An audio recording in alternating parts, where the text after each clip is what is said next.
back in a minute. Hi, it's Coach MK. 1 second while we get everyone lined up and started.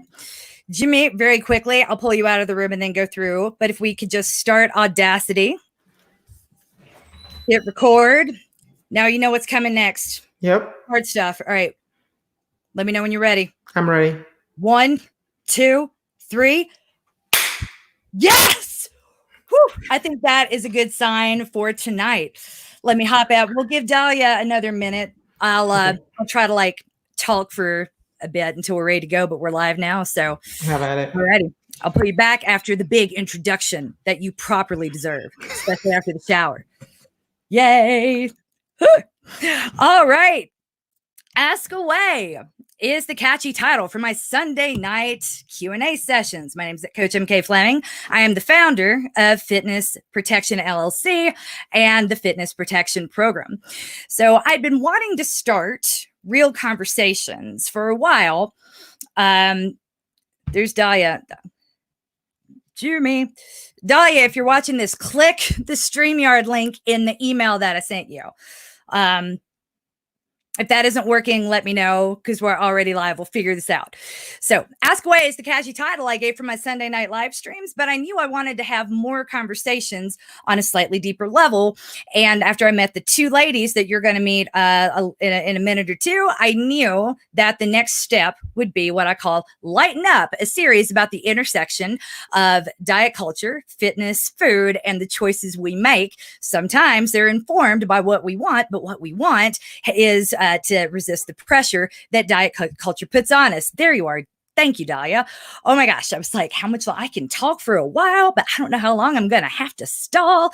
Let's see. So Lighten Up became a thing. It became a series after speaking for the first time with the big guns and realizing that actually we had some pretty cool chemistry and wanted to keep that going. So on Thursday, when the world changed, and it was a little shocking, I knew that what we would need to do to really address this anxiety would be to bring out the big guns and combine Lighten Up with Ask Away into one super live stream, which is what we're doing tonight. Now, most Americans have not lived through anything like this before. I have. SARS, Hong Kong, 2003 and 2004. To this day, if you ask any epidemiologist, it's one of the scariest coronaviruses that they've ever seen. This strain of the virus that we're managing here, it's not as bad. It's different. It's a different kind of bad. It's not that we're not taking all these precautions to save ourselves. What we're doing is trying to prevent the spread and a strain on the system. Now, the constant cries of "don't be selfish," it's a lot because most of us have never had to. It's like, protect yourself. Okay, don't do anything stupid and dangerous.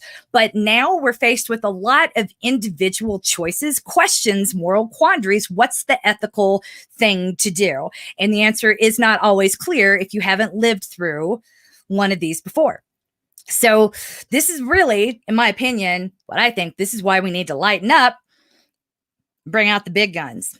To be perfectly clear, though, I want y'all to know I'm taking this really, really seriously. I'm not trying to make light of the situation itself. Markets are tanking. People are being furloughed. People are being laid off. And for a whole lot of people, this crisis is ripping apart the fabric of their security. Most of all, for a whole lot of people who just survived the holidays, home is not specifically a safe place. So an extended holiday, especially one that might not come with a paycheck or an end in sight, is a living hell. If you need help or are ready to work on your exit strategy, please call 1-800-799-7233, please. Vulnerable families are not a new thing, but the cracks in our society are going to be a whole lot more evident, making it hard to remember that these systemic issues are bigger than any one person can solve.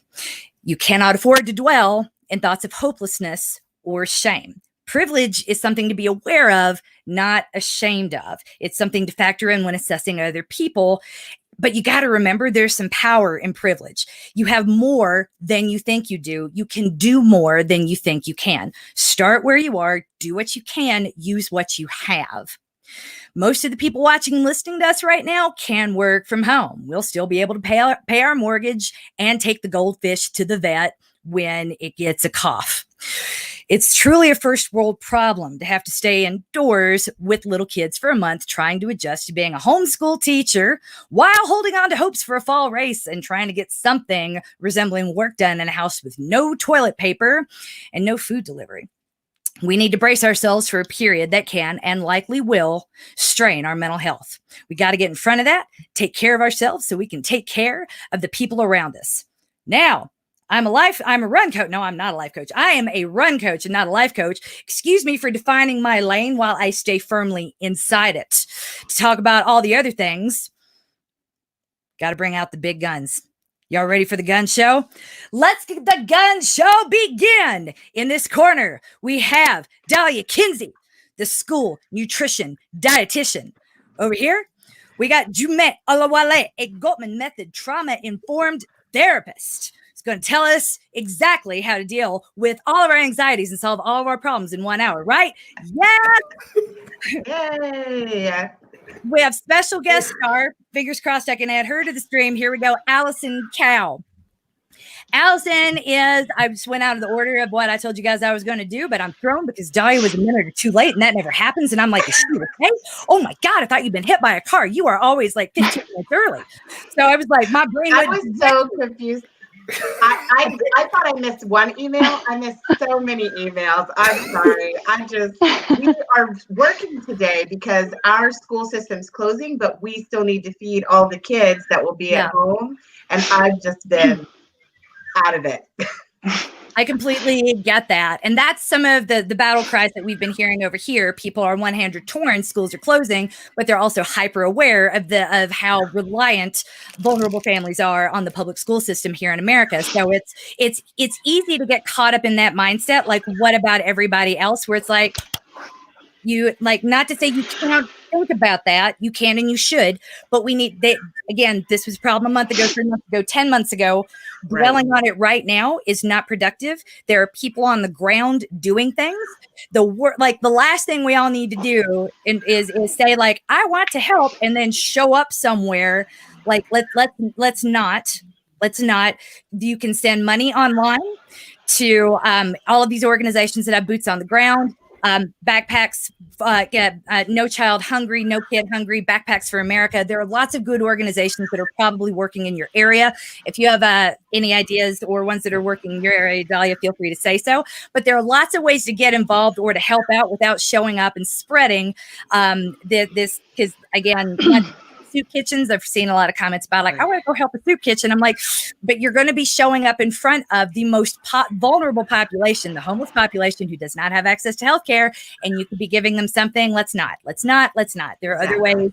Do the other things. And the truth of the matter is, all year there are a ton of organizations trying to address child hunger and food insecurity, like all year. Some of these are the same people, like you said, that have been hungry on and off all year. So you really just want to support the same organizations, find out who's in your neighborhood doing these things, contact them and see if there is anything that they need from you. But honestly, there may not be. I know for us, because the area that I work in is kind of a low income area, we essentially have access to free lunch for the entire community. Like, we don't have to do individual applications because the percentage of poverty is so high. So everybody qualifies for free lunch because of the fact that the majority of kids do. So we are going to be having like open feeding sites the same way you do during summer feeding. So anybody who's under 18 or who looks like they're under 18, because I don't believe we're going to have the time or the ability to verify that, will be able to eat at these sites. And we are still figuring out how we're going to get all that out. And I'm used to working at a desk, and I will not be working at a desk for the foreseeable future. And that's going to be an adventure. I don't know how the people who usually do the manual labor are going to feel about us doughy office workers helping them out as best we can, but that is what we're going to be doing. And we're going to list our feeding sites on our website, and we basically do a robocall out to all of the parents that are on the call list in our school district. Every school district's doing it differently, but anywhere where they have summer feeding programs, they're a lot of people are going to be using that same structure. Like they get with churches, they get with boys and girls clubs, you know, and do the feeding in the same way they would in the summer. I'm getting like pings like crazy from the podcast editor over here. Like, don't miss a word that's coming out of Dalia's mouth. Make sure she's recording separately on Audacity. Okay. Sorry, I completely forgot that. Okay. She's like, this is really good. Don't want to lose it. I'm like, sorry, Grit. She's still mad at me for all the work she had to do for the last Lighten Up that we did because I screwed up a lot. I do that sometimes, y'all. Sorry. So. Okay, now I've got it. Okay. Can we clap one more time just so she knows a second idea where to line it up? Sorry. 1, 2, 3. Close. Good enough. That'll work. Getting better. All right. So, Jimmy, are you completely booked up for like the rest of the summer now? No, I am booked up. I mean, I already have clients that were on my calendar, and some of us are moving to online sessions. So it's just making sure to verify their insurance. But yesterday, I mean, our governor has been amazing. He has really stepped up in a major way. I've been so impressed with this wonderful man. Yesterday he spoke, and they said that they're working on trying to make sure that we can have telehealth services for everybody. So I'm hoping that they can talk to these insurance companies so that they will give therapists the ability to be able to speak to their clients, because there are a lot of insurance companies, even the big ones, that will say, yes, we cover telehealth. However, it depends on the plan. So it's one person that works in a different job might be under one umbrella big insurance company, and another person that works somewhere else has a different plan. So one person has telehealth, the other doesn't have, or they would say you have to use a particular platform. So yesterday, the governor shared that in our state, they're working on making sure that everybody has access to telehealth services, and it can either be on a phone, because some people do not have Wi-Fi. So you can on the phone as a phone call, time, and all the other ways that we do telehealth. So I'm praying that the insurance companies will just say, go ahead and do it, because it's a pain having to verify for each client. Right. I can only imagine. It takes a lot of time. For them. Yes, absolutely. Oh my God. And just to be clear, Jimmy is in Ohio, Dalia is in Georgia, and Allison usually in mainland China, but right now is in Koh Samui, so we're not going to hate her. I was swatting a mosquito. I'm sorry. Fun fact about Allison: she is married to a mainland Chinese person, and if you are familiar at all with the politics of China, it was not real safe. They were living in Hong Kong previously. It wasn't real safe for mainlanders in Hong Kong for a couple months ago, so they fled to the mainland for safety. Only for literally the following week for this outbreak to start, and they had to leave their brand new rental to go down, take their with no furniture. Oh wow!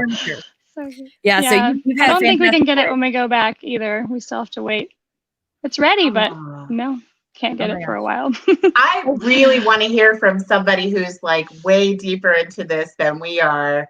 Like, what tips would you have given yourself if you could go back about how to manage the stress and how to keep yourself safe? And tell them a little bit too, give them some context for the quarantine. Because the thing that I keep saying, I realize you don't have the context. SARS was different. SARS, you were told to wear masks. It was airborne. It was a big deal. And it's hard, if you haven't lived in Hong Kong or been to Asia, it's hard to describe how crowded it actually is. Once you walk out of your apartment building, like you are shoulder to shoulder with people, like on the street. You were going to be sneezed all over. It's a thing. It's like being in a sardine can. I thought culturally it's like okay to blow your nose without tissue. Is that true? Because I've seen people do it while I was traveling, but I wasn't in China when it happened, and people said that's normal. Tissues are nasty. Have you seen anybody say that, or is that not even true? So I think after SARS, I wasn't there during SARS in Hong Kong. I was still finishing my nursing. But I've seen on the trash cans in Hong Kong, for example, they have a sign that says, if you spit on the ground, if they see you spit in a tissue and throw it on the ground, then there's a 1,500 Hong Kong dollar fee.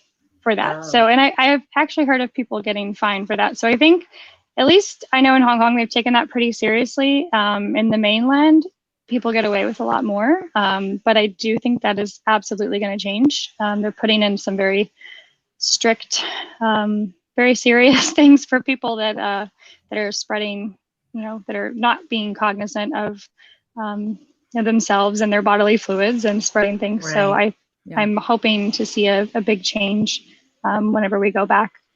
It used to be a joke. You don't, like, when we would go into mainland China, like, do not wear open-toed shoes, forget your flip-flops, like, because that was the thing. People would just spit and they didn't care. It was kind of your job to take care of yourself, like, in that regard.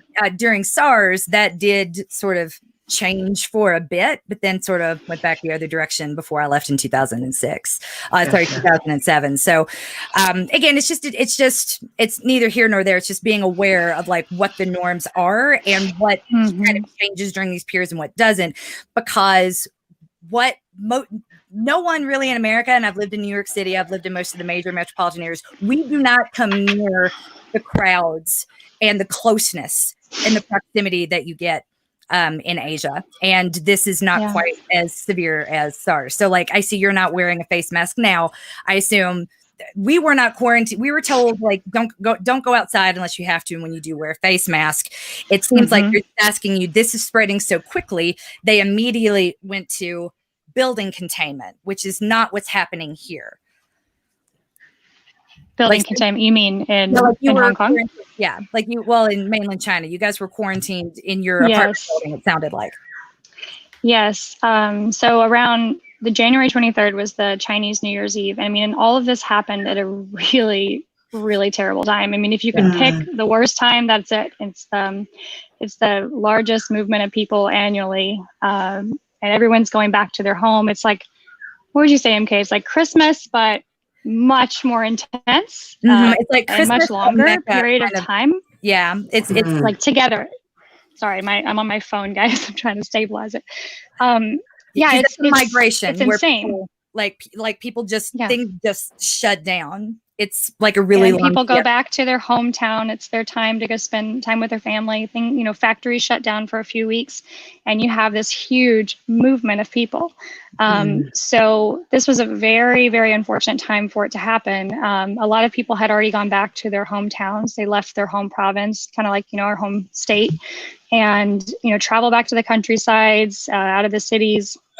There's still a fair amount of people in the cities, but when all this was happening, whenever it really started to get serious and they started to shut things down, was like right around the 23rd. I remember having Chinese New Year's Eve with our family, and we had to go out in mask when we were in our little private room to have they have separate you for the meal, so that was probably more hygienic. But we sat there, and I remember watching the TV and just seeing that they're shutting down Hubei, and at the time, they're still having the Chinese New Year gathering. So I thought, well, if they're doing that, maybe, they were doing the live TV shows, like they would do a New Year's Eve special in the US, kind of like that. So I thought, well, maybe they have it under control. Maybe, maybe it's not going to be that big of a deal for that long, perhaps. You still don't know how contagious it is or any of that. So, we saw that. And then, then just a few days later, there was a law that everyone needs to wear a mask when you go outside. I mean, not like a suggestion, like a law. Like taking my kids outside to go to the park. We live where we live in Shenzhen. We live in Shenzhen, China. It's right a border town close to Hong Kong. So whenever we would go out to go to the park, we're right between two mountain parks, and there's someone at the gate to greet us and remind us to go wear a mask if we don't have it on. And, the thing about China, and even that's different than Hong Kong and mainland, I mean, things happen so fast, which in this case, I believe it was good because, and people, there are consequences and people will just do it, there's no talk about it on CNN for 2 weeks. It's like you wake up and it is a law and you will do it. And so I do think that did help. You can't spit anymore. You can't, there are all kinds of fines and things for these, just change in behavior, like literally overnight. I remember waking up and saying, okay, it's a mask or a thing. It's a law. need to go stock up. I remember paying $12 for a box of masks at the local pharmacy and telling her in very broken Chinese that you're ripping me off, lady. But I was like, now I'm like, would go back and buy like 100 of those boxes. Well, maybe not 100. They have a lot though, so it's China. They make them, right? But now I'm like, man, that was a good deal. Like that was a good deal. But she was giving you a break and you didn't know. She was still charging more than they usually do, but it's China. So, yeah, I mean, they did a lot of things. So when you're in a taxi, which their Uber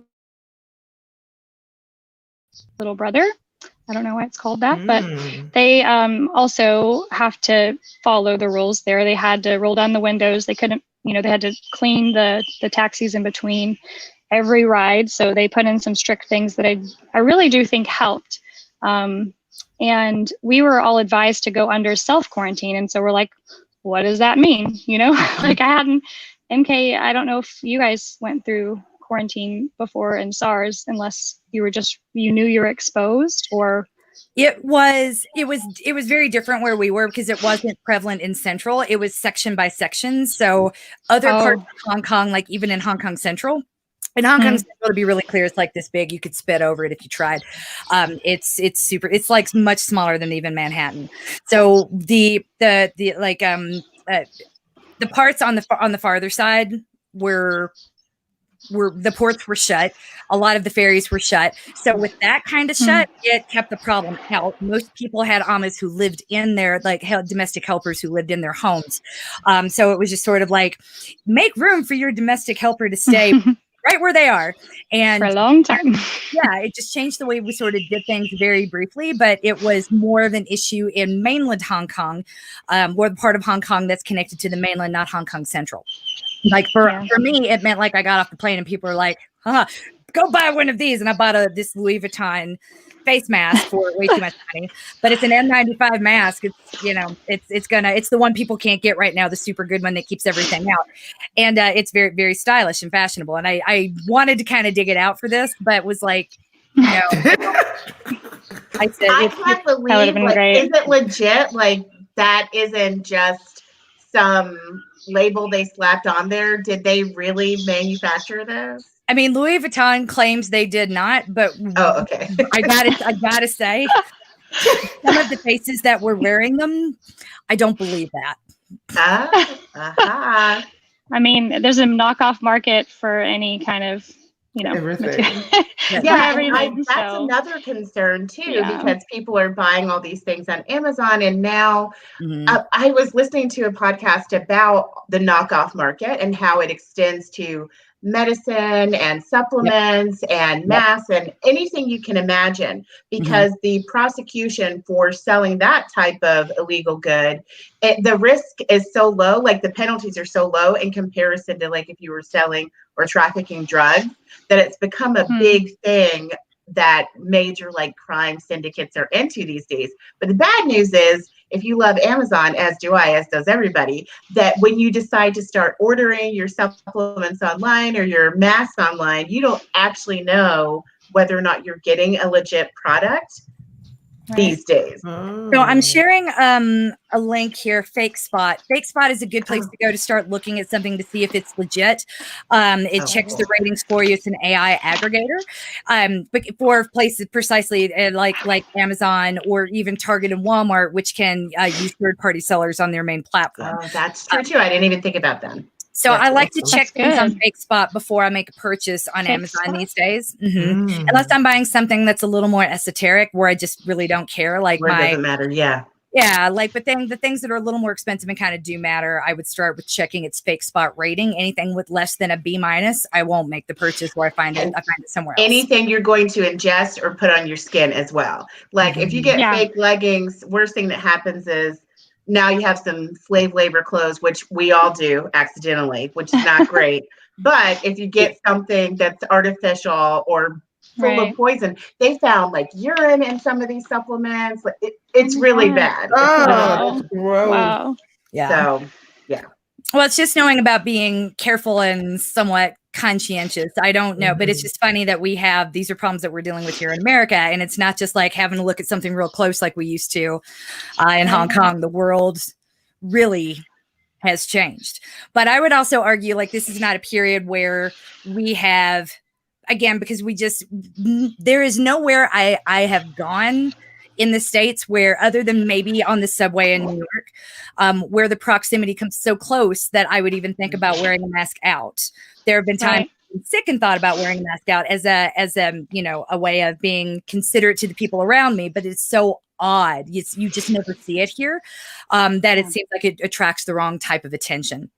And then too, right now, the CDC is not saying that that's something we should do, but then it's hard to know too if some of our recommendations are just influenced by what is possible here in the United States, because I would think the options that they have in China for controlling the population are awesome at times like this. They are. I mean, might be the only time that it's like, hey, this is the ideal structure. You tell people with eye catching, not washing your hands, going to jail or whatever, we don't have the ability to do that. And I want to be really clear, we're not like yay communism, but there is something about centralized control and command that makes a type of efficiency that you've seen. But the big criticism of us right now is that we have not responded the way that other countries have.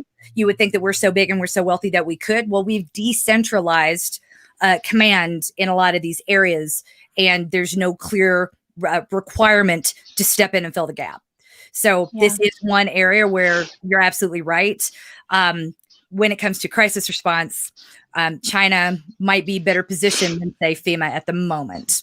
Yeah. But I mean, it's not, it may not be ideal the rest of the time, but I mean, I've been going back and forth to mainland China. So we've been married about almost 8 years. And so actually I met MK right before I was about to go on my first trip over there. But I've had little doses here and there.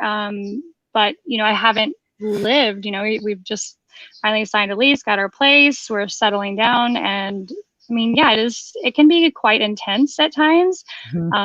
But, now that this is my first really big experience there, I actually feel pretty safe, when deciding where to live. I just thought, okay, there are pros and cons for lots of places, but, like MK said at the time, we had been in Hong Kong for the better part of a year with a lot of protests and, things that started out really peaceful and ended up, with my husband getting yelled at for speaking Mandarin in Hong Kong in front of our kids. And, I can't even call it racism, but against it, one part of China against the other part, separated by a lot of different factors.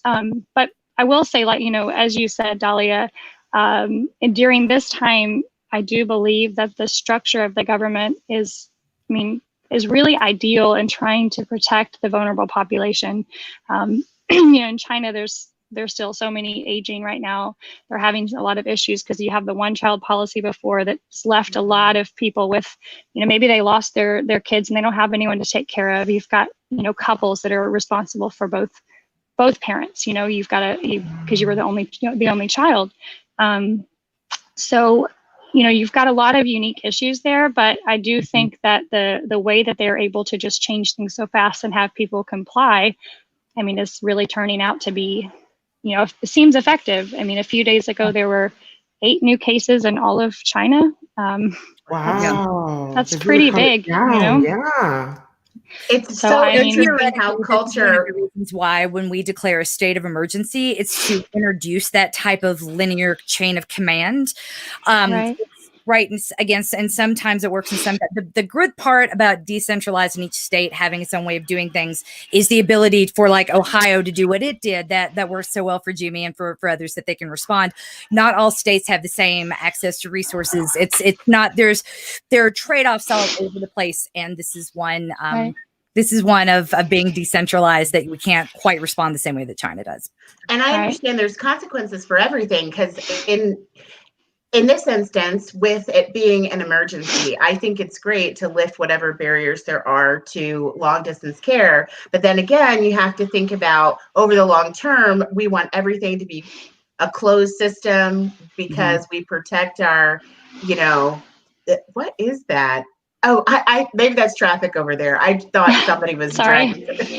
you're you know fine. what? It's maybe motorcycles that Oh, are okay. really It popular looked like you were in Thailand. inside at first. I was like really confused. Oh no, sorry. I'm definitely I'm outside and I'm holding my phone. So sorry if it's wobbly because I just had coffee. No, it's very stable. I thought you had put it up on a stand or something.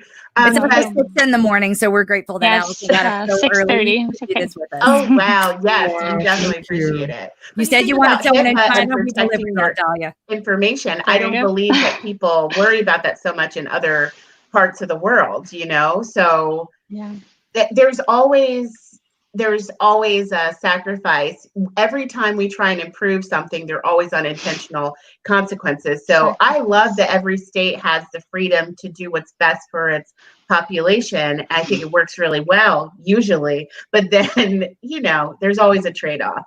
Totally. At this time, it's hard to manage between the states, and I do think that it's a great freedom to have in the U.S., but then it can kind of work against you in times, in times like this, whenever you do kind of need to, if you're going to try to look at it from an epidemiology point of view, you should try to track people. But I don't know at this point how much of that is possible. But I'll give you kind of an example of what I've heard life is going to be like in a few days whenever we go back. So to track people in China, they have a lot of different things going on there. They've got, the facial recognition camera where people are paying with their face when you go to the grocery store. They have the WeChat, the app. You can do just about anything from there. So they're kind of primed in a way. Such a weird thought. Yeah, pay with your Is that really face. popular? Like most stores that's available? Wow. Yeah, and when we were looking for apartments, searching different places, I remember going and I almost said queuing up like a British, influence in Hong Kong. You go line up and you go and there's a camera and it knows whether or not you live there. And so I wasn't letting me in. I walked up and showed my face, just kind of joking. And, it was like, not allowed, they won't open the door for you. So, I mean, it's a really big part of the culture. I mean, especially in Shenzhen, which is where we are. That's probably the newest, most modern, place for all of this, where a lot of the tech companies are. But for example, so, right now they're already used to not using cash. Which is really helpful right now because cash is dirty. Clean your money, clean your credit cards. Please remember that, your phones. Things you don't think about for that sometimes. reminder. I've never in my life cleaned my credit cards. Oh, you're supposed to be cleaning your credit cards and your screens like minimum twice a day. Yeah. Oh no. Wow. Yeah, I know this really, you can get off down that path where you're just like, but if you keep a few things that you touch a lot, and especially your phone. They've already had some studies out about that. But speaking of the phone, so whenever we go back, we've had to fill out a health form in Chinese. My husband did it for me. But it's for actually each person in your family. So even my 6-month-old baby has to have this. It has your travel history and your health history, everything since January 1st, and it's loaded onto a QR code. And whenever you enter the country, you must present this. And not only when you enter the country, once you're there to get in, to go, some things have slowly opened up, but the way that they're controlling it is that you have to have this QR code to get in to anywhere you go. And so you're going in back home into your apartment complex. They're going to take your temperature. First of all, you're wearing a mask. Everyone's wearing masks. They take your temperature and they record it onto your QR code. So then there's a record, a virtual record of you that, I know you can't just go search for anyone on there, but the government can definitely see. And also anyone who is also scanning that code can see. So they're kind of pushing the buck because China's just so many people. They're pushing it to establishments and local, housing management companies there to identify people that, if there's incongruency in what they see, or if they're, looking sick, then they're supposed to report this. And, so you go to get a coffee and they need to scan your code before you're allowed inside. I have a few friends that have been in China this whole time, who are in a similar situation where they're American, they're Western of some sort, and their husbands are also local to mainland China. And so in a few areas, this hasn't worked out perfectly. A friend of mine was had to sit outside of a restaurant while her husband and daughter sat inside the restaurant. They still brought her a bowl. I mean, I don't really see the Why? point Was of their that, temperature too high or something? because her QR code wasn't working for some reason. So I'm hoping I'm not going to run into this too much when I go back. But as a foreigner, there's some of them are very regional, and so anyway, I'll see you when I get there and let you know. One of the known weaknesses of all existing facial recognition software is it's systemic racism, where like if they might not recognize black faces, they're designed for the. Well, I wondered in China it would be the reverse. It's what do we expect to see, and then when you have something non-normative or unexpected, it can break the system. Yeah. So was this well, you said Western looking. Was it like a white Western person? Yeah, she is. Well, that is really interesting. I wondered if they would have that problem there, because I've heard about, the facial recognition technology not being able to tell one black person from the next. What a surprise. I think it's more the QR code, but I don't know. We're gonna see when I get there and see what. MK and I are very like. suspect. We're like, is this more racism? Yeah, we're always on high alert. Yep. We don't even trust robots at this point. Well, this is one of the reasons why you still need people managing the robots, because robots don't do everything perfectly. But man, when it's all synced and it is working, it's really incredible what these systems can do together. Yeah. So like I don't want to go too far off the reservation here, because we do have questions that we need to answer before. And the first one is for Dalia, and it's a little tongue in cheek, higher level things to think about during this period.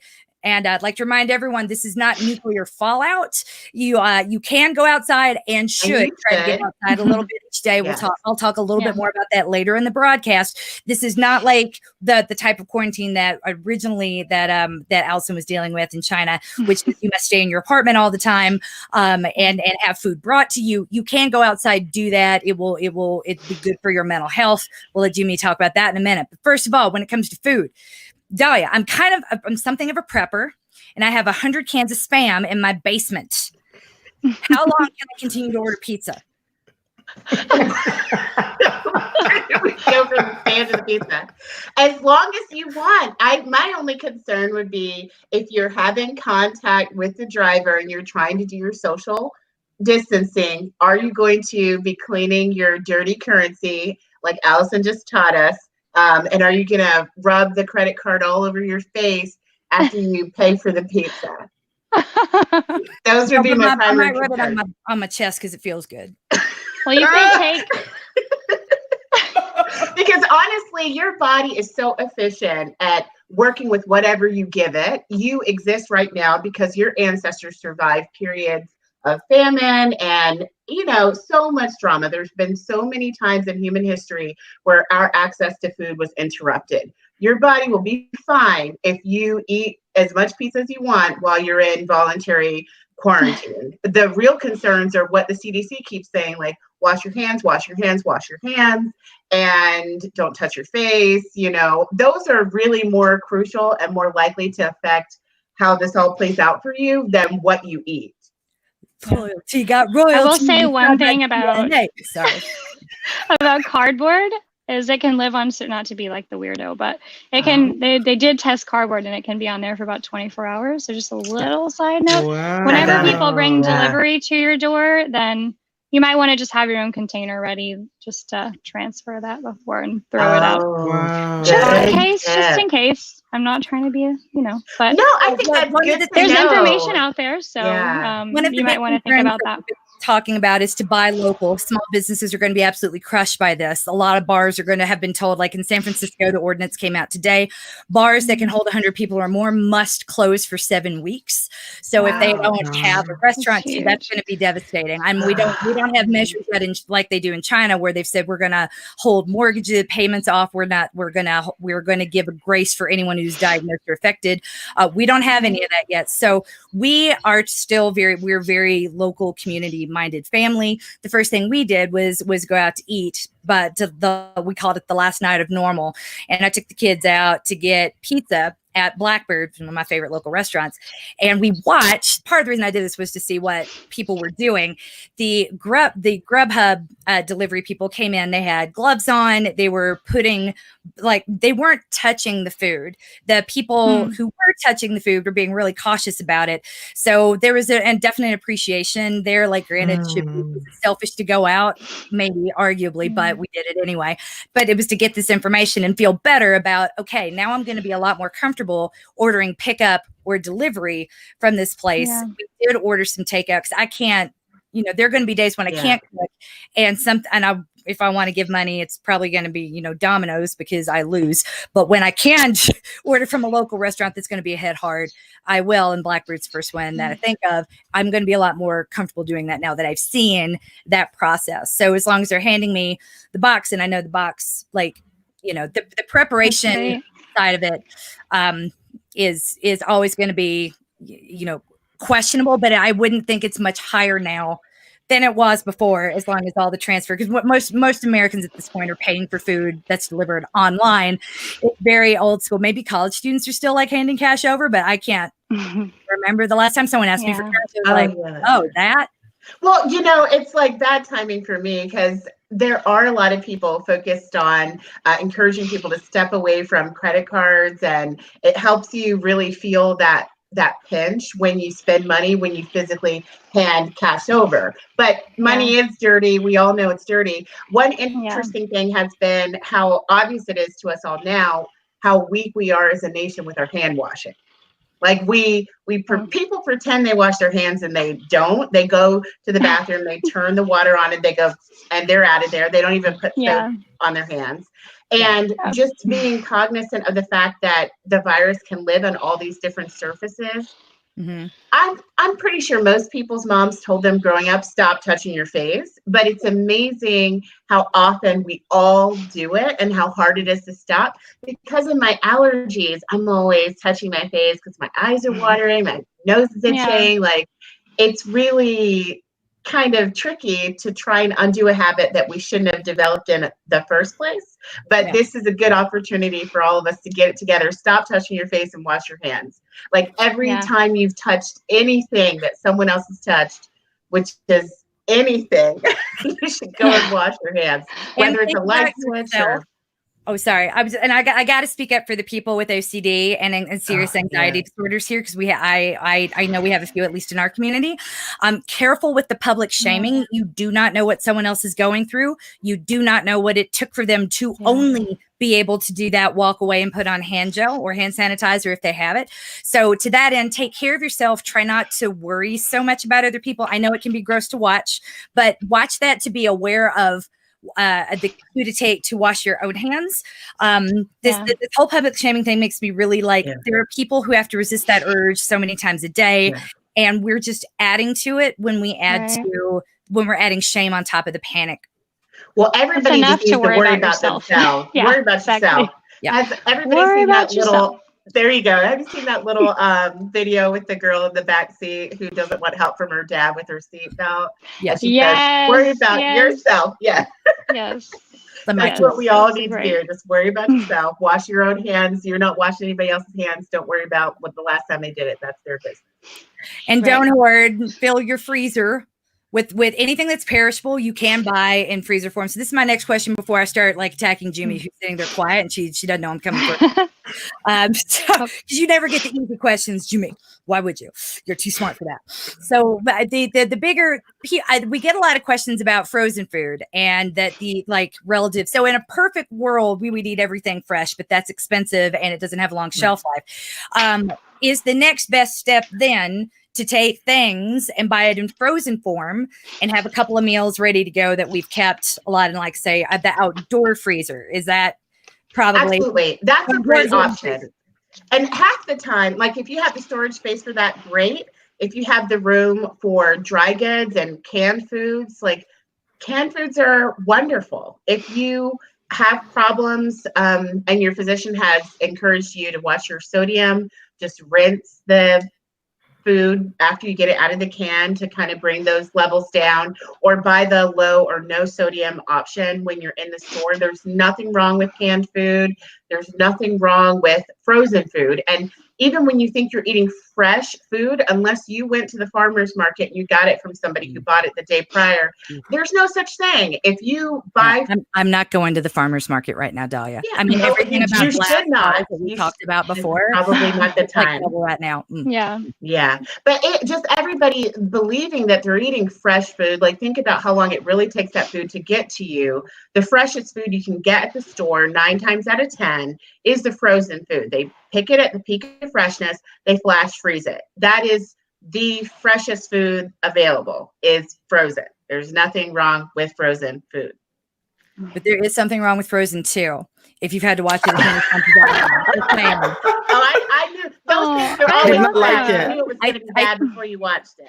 Proof that the people I employ hate me is one of the advertisements we've got going right now. Like, it's like, how do you train into the unknown? And I'm like, you know what? Frozen 2 is a great theme song, Into the Unknown and Do the Next Right Thing. I mean, I was kind of digging that, you know. My kids are singing it, and I was like, yeah. I can't. Wasn't it straight to video though? No, they released it early. They released it early. Oh, so it's not straight to video. Early. Yeah, they did. Yeah. That's okay, it. Okay. Well, when I said those things are always trash, I meant the straight to video thing. So I take it back. Okay. It's probably great. Oh no, the Beauty and the Beast and the people of the Lion King. That was trash. But Beyonce was not involved in the production of that one, and that is available on Disney Plus. Well, we're going to be doing a lot of streaming in the days that come. Well, those of you who what you mean we? You don't have kids. You don't know what I'm saying, Dalia. No offense. I'm not trying to otherwise you not having food. I'm just saying it is a different type of pain in your house. Well, I mean people who are stuck at home away from these mosquitoes. I'm going to be streaming quality things, not bad kid movies on repeat. That's for you suckers. And brother Ian, just got to talk about your privilege and show. Could you cut it in for us, please? Oh my God, Jimmy. On that note, got to pivot away. Runners are typically planners, so uncertainty is really hard on our mental health. How do you recommend that we anchor ourselves during a time when we cannot exert control with the plan? Yeah, that is we're all trying to figure that part out. I think my son was asking me something similar the other day, and I said this is really an opportunity for us to practice and also to remind ourselves that when it comes to life, there are so many things that are out of our control. There are a lot of things that we don't control. As much as we love to control things, especially right here in the United States, there are constantly things in our lives that are out of our control. And I'm just going to say, focus on the things that you can control. Focus on the things that you have going on in your life that are regular things, like, having structure for yourself, taking some time to have take a deep breath. If you're someone that has multiple children or you have one and you are now stuck in the house because your co-parents, aka amazing teachers, whoop whoop, are no longer available for you, it is time for you to run yourself into the bathroom and lock the door and just be in there. It is time for you to go into the shower and have an hour shower. It is time for you to go drive down the street. It's time for you to walk outside and just go take some time for a walk, okay?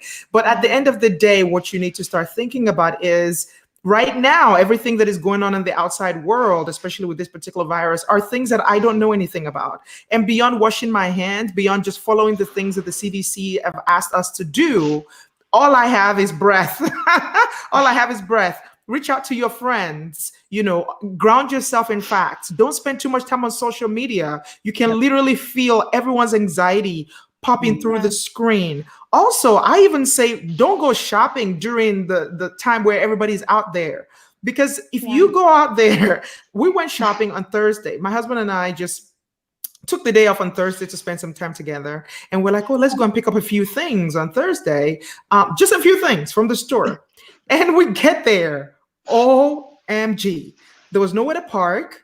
We walk in. It was packed full of people. The lines to check out were in the aisles.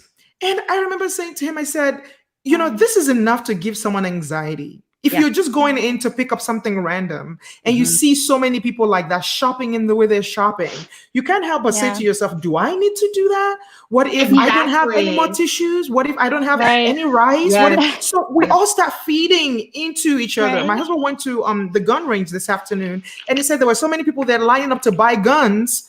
To purchase guns at the gun range. We're gonna have to forage for food and hunt deer. People are literally just sort of like multiplying the freaking thing, right? So I don't want to say to someone, don't worry, because it's natural to worry when something is what you don't understand, what you don't know, and you don't know how fast it's moving by. I'm not saying don't worry, but don't spend so much time on social media that you become the trash can for other people's anxiety, that you're catching it, because anxiety is contagious. Anxiety is contagious. In times like this, it is contagious. So, if you're at the gun range to just shoot and you're seeing people lining up to buy guns and bullets, you can't help but say to yourself, do I need some extra bullets? Do I need to... why in the world would you go to buy a gun when you can have the gun show right here for free?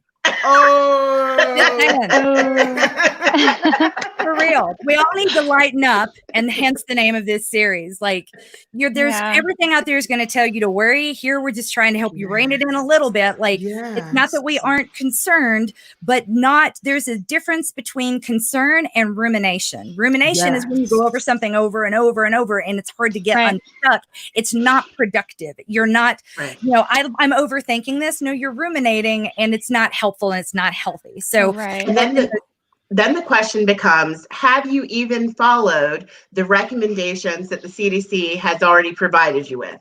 Yeah. While I don't think the CDC said anything about worrying about how many bullets you have, because you're not going to shoot the coronavirus. So I don't know why you're focused on toilet papers. It's too bad. They didn't say anything about toilet paper. Yeah. And yet people this is what they're Nobody bought toilet paper in China. They do use it, but I mean, no one was stocked up in China on toilet paper, except Hong Kong. There was a robbery of toilet paper. Well, Hong Kong, one of the first things I remember hearing so I was the youngest person on the desk. I was living in Tokyo, and they sent me to Hong Kong because I was the only one without family, right? So if anybody could be moved to Hong Kong in the middle of SARS, it was going to be the least valuable human. So that was how I ended up there. And the first thing that I was told was buy a bidet. In case we have to quarantine again, just like start thinking around the things that you do, start thinking of alternatives. So like my alternative to not needing, like what are the things that I would use in a day? We made lists and then would find alternatives. The biggest one was the best way to not have to deal with this. You're going to have running water. This is not the apocalypse. You will have let's operate on the assumption that the global supply chain for food will not be disrupted. This is not nuclear war. This is not civil war. You're going to have basic necessities, but you might need to stay contained in your really large furnished apartment for a while. Boo-hoo. All right. So it's like, all right, let's buy some more DVDs. Let's, Netflix, all the freezer. Yeah, and these days you can just stream it. Like, you have YouTube. so much to do versus 2000. This is 2003, right? 2003. Buy a bidet, stockpile the freezer, get some entertainment, and don't worry about it. Right. And that's effectively still kind of what we did today. And by the way, you can still get a bidet for $30 on Amazon. Please put the link.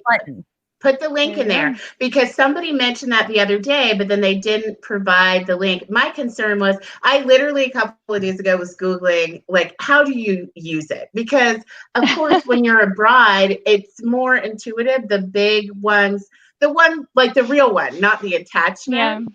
So anyway, but you can Google that, you can figure it out, and then you won't need all that toilet paper. But even just being around country people here in rural Georgia, a little while ago, somebody was talking about using the Sears Roebuck catalog as toilet paper back in the day. So, I mean, we think toilet paper is essential, but ask your grandma if she is worried about the toilet paper. Probably not. You can use all kinds of other things to handle your business. I don't understand the fixation with the toilet paper. I don't know. Like your CVS receipt, right? Oh, right. Exactly. Absolutely. That'd be a great repurposing of that. Like when you pick up your 3-month supply of meds, then you're going to get a lot of Who knows what's on those receipts? I've never looked. I don't know. I always put it in the trash. It's way too much information, and I don't understand it. I don't know when they're going to be shamed into shortening them. I think they shortened them a little bit, but they've got some more work to do. Right. They do. Right. They do. Getting a question from Sarah Scott Dietz. Okay, but seriously, what do you do about your wet butt? Most of the cheap bidets anyway come with the ones that have buttons. So not super cheap. So the ones that cost $30 or less usually are a handheld bidet, like a sprayer, like a spray gun. And that one you just got to air dry it or not worry about it. Shake it off. Seriously, Shake it off. And not Isn't that what that song's about? Yeah, or you know what? Actually, yeah, try that. Torque it off. It's a great idea. I'm sorry. The more expensive ones, the fancy ones that are like $60, you can buy them even for $250 at like Bed Bath and Beyond. They have button functions. They're more like the ones that we had in Japan, and so you'll have hot water, cold water, mix it, and a jet dryer. So it depends on how fancy you want to get with your bidet, but you can spray dry your I'm butt. very fancy. Shake it off. Shake it off. Do what you gotta do. For that, I'm gonna need the air. I'm gonna need all the things. Okay, I will say one random thing, nerdy thing is before you flush the toilet, close it, because things do come out and it can spread that way for quite some time. Just a little side note. Especially your kids, because kids are bad about that. No one ever told me how far the spray is. Like, we had that issue where people who maybe hadn't heard that before were storing things kind of close to the employee bathroom. And someone who does audits with me was like, do you know how far this poo will travel when you flush? Close that door. Don't ever let me see that door open again. So put your toothbrush in the medicine cabinet. Just some practical things you're going to put in your mouth, you're going to put on your face. Just take a little time you're at home, do a little cleaning and organizing, and just kind of think from that perspective. Well, I guess that has the perfect entree to the very next question. Oh, sorry, don't want to interrupt. Sorry, can I just add one more thing? Yes, do it. Sometimes, in how busy we get, especially in this time and this time that we're in, we don't have a lot of time for self-care. We don't have a lot of time to do things for ourselves. Sometimes the universe just forces you to slow down. And so what I would encourage people to think about is also to reframe this time. Rather than the idea like I'm stuck and this and that, think of it as it's time for me to just slow life down a little bit. Life is very fast in the United States.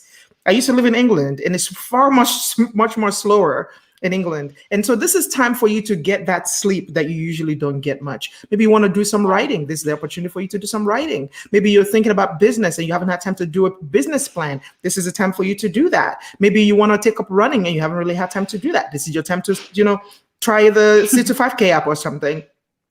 This is your try fitness protection program. Fitness protection. We have fitness protection program. Yes, I'm sorry, Coach MK. I'm sorry. You just holler at Coach MK. But this is your opportunity right now to just slow things down a little bit and start finding the things that you've lost in terms of fun and hobbies that you want to pursue. Tonight I baked some banana bread with my children. It's just find the things that you didn't have time to do before. Try to get them done.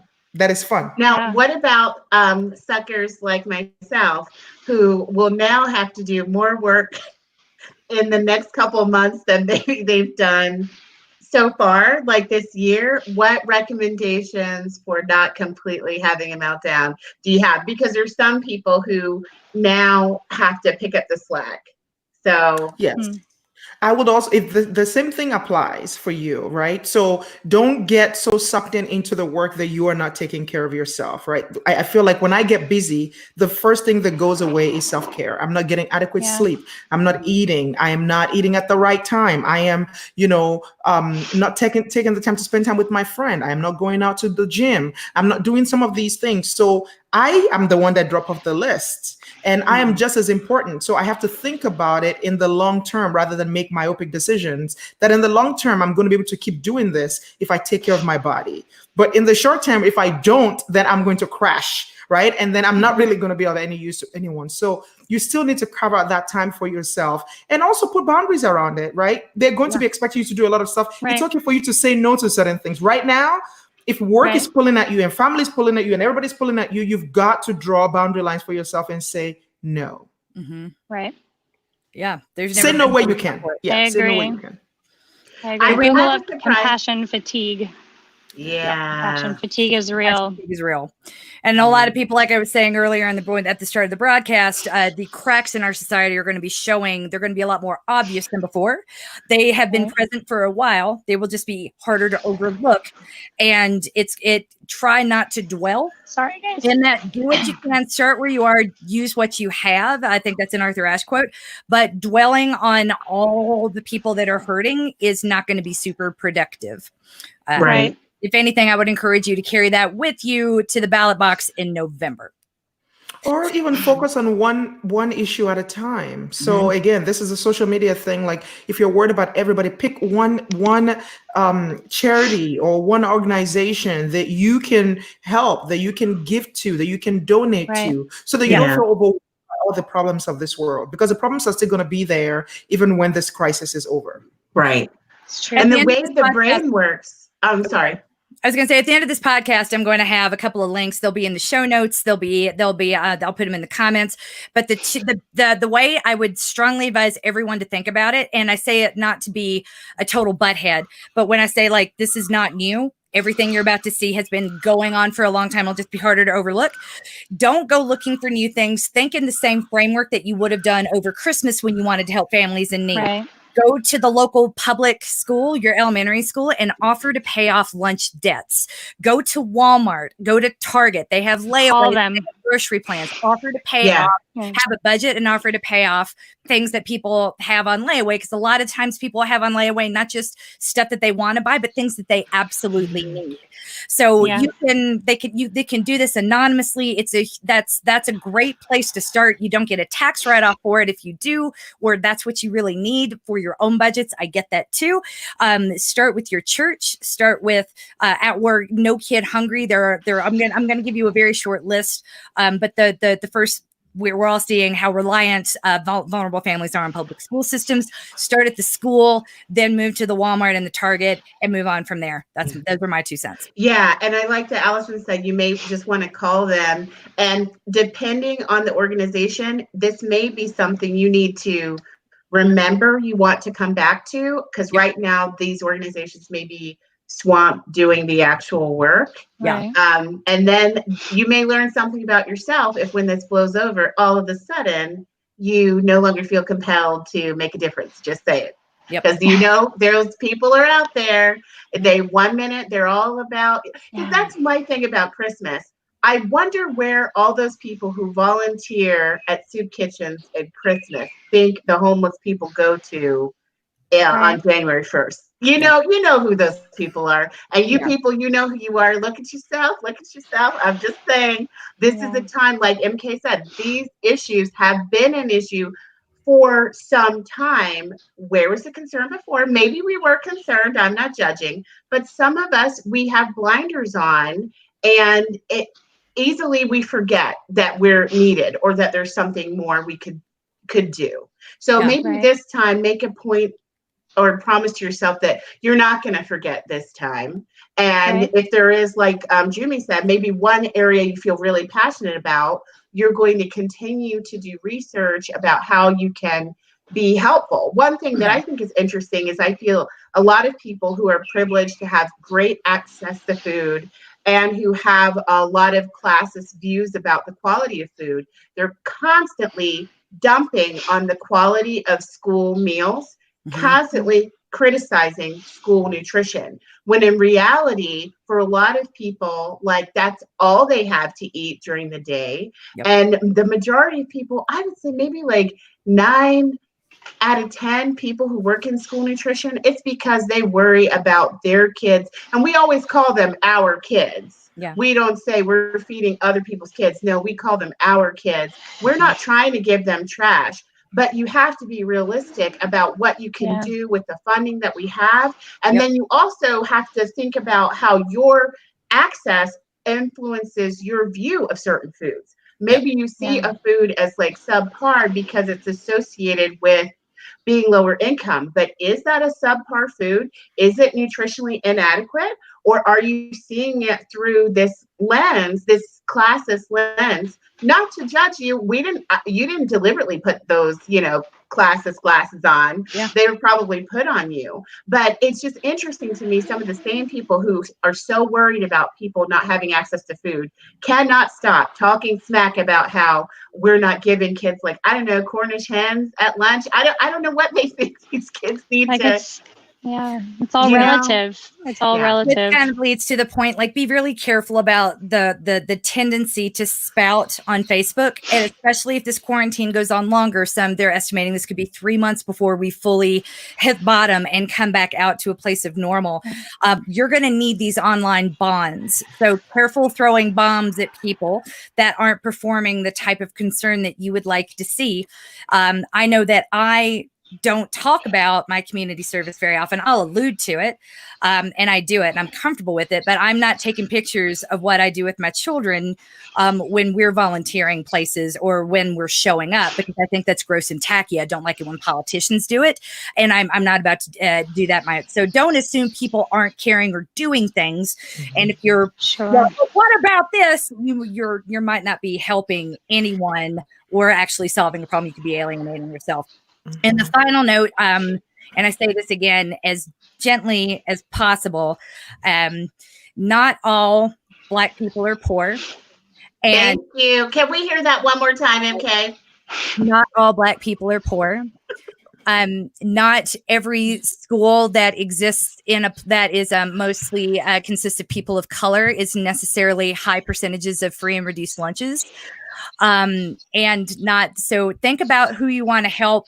There tends to be a picture in our mind of what poverty looks like. And if the reality doesn't match that picture, we get a little angry or we feel cheated. So think about like what it is you want to do and try to take off that picture as much as you can, because there are all kinds of people in need right now. And if you just show up at a neighborhood that you think of as a poor neighborhood, those people might be fine.